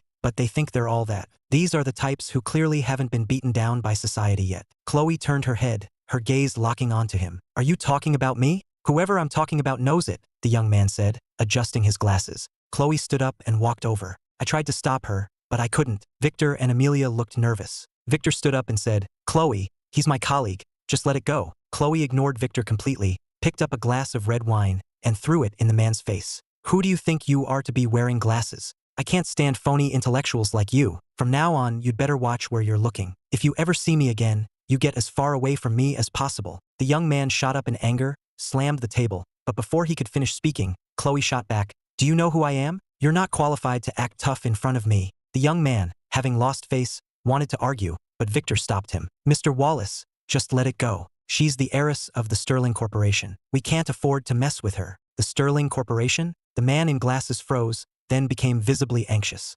"Victor, let's go," Amelia suddenly said. Victor nodded, gave his colleague a look, and prepared to leave. Chloe added, "Miller, I haven't settled the score with you for trying to seduce Ethan last time. If you hadn't run off so quickly that day, I would have ruined your pretty face. What kind of person are you, always wanting more than you have? One man isn't enough for you, you have to go after mine too. I'm warning you, stay away from Ethan. If I ever find you bothering him again, don't blame me for what happens." At her words, Victor and his colleague looked at Amelia in surprise. In Victor's eyes, there was not only surprise but also anger. "Amelia." Amelia's face flushed slightly, and she quickly said, "Victor, don't listen to her nonsense. I'm not as despicable as she says." "Heh, ridiculous. You don't think you're despicable enough? If I hadn't gotten there in time that day, you would have had your way with Ethan, Chloe said relentlessly. My face flushed red. That day wasn't at all what Chloe thought. Amelia hadn't seduced me. I was the one who had lost control. Chloe, I've put up with you for a long time. Don't go too far. Did I seduce him that day? Let him say it himself. Wasn't he the one who forced himself on me?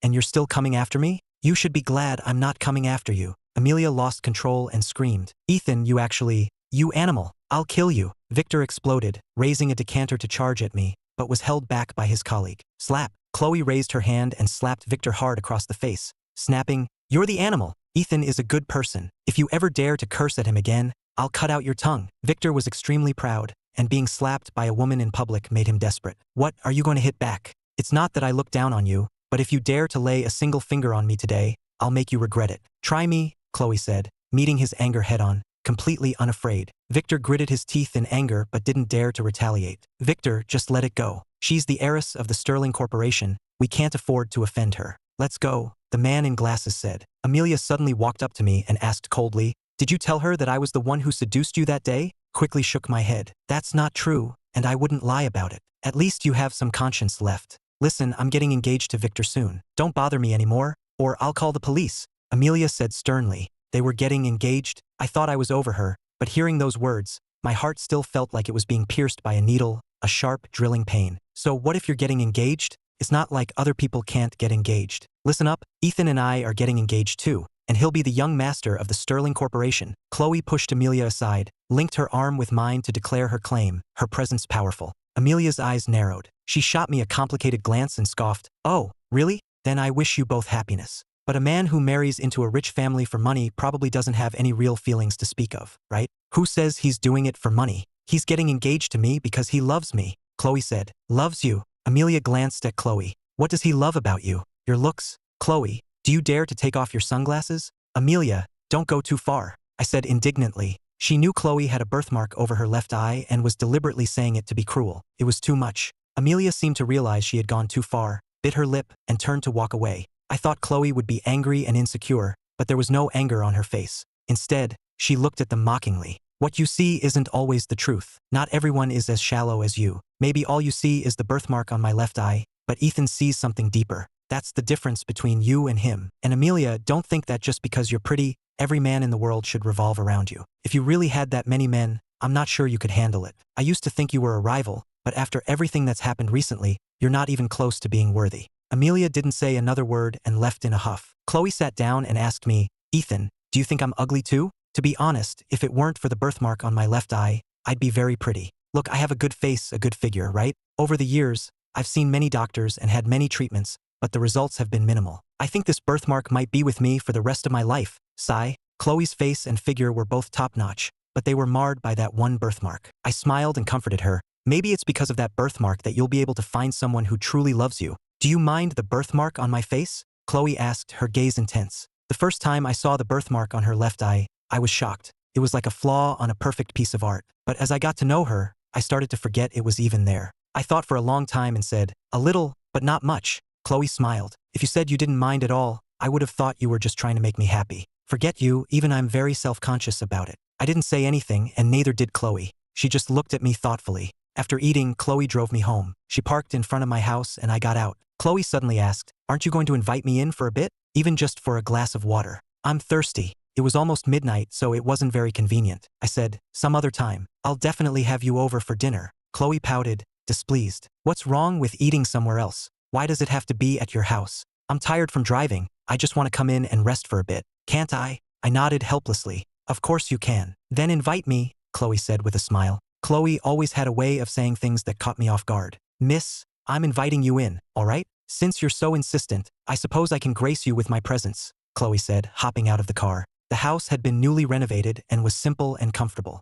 I poured her a glass of water. Tisk tsk, look at how you're living. It looks like you really need to find a wife, Chloe said, holding the glass. I just smiled faintly and said nothing. This woman was trying to seduce me with every word. The more I said, the more trouble I'd be in, so I chose silence. How about I move in with you? I can take care of you. I almost choked on my own saliva, not knowing whether to laugh or cry. Miss, can you cook? Have you ever done housework? And you're going to take care of me? Chloe shot me an annoyed look. Were you born knowing how to cook? You learn how to do things. Just because I didn't know how before doesn't mean I can't learn now, right? Don't look down on me. I'm very smart. I can learn anything quickly. I smiled and nodded. She was indeed smart. Hurry up and drink. It's getting late and you still have to drive back. It's not safe to be out too late. Chloe replied, then I won't go back. I'll just stay here. I was stunned. Was there anyone who seduced people like this? I deliberately gave her a wicked smile. Aren't you afraid I'll take advantage of you? Chloe was startled for a moment, put down her glass and walked towards me. Do you dare? She actually sat right on my lap, wrapped her arms around my neck,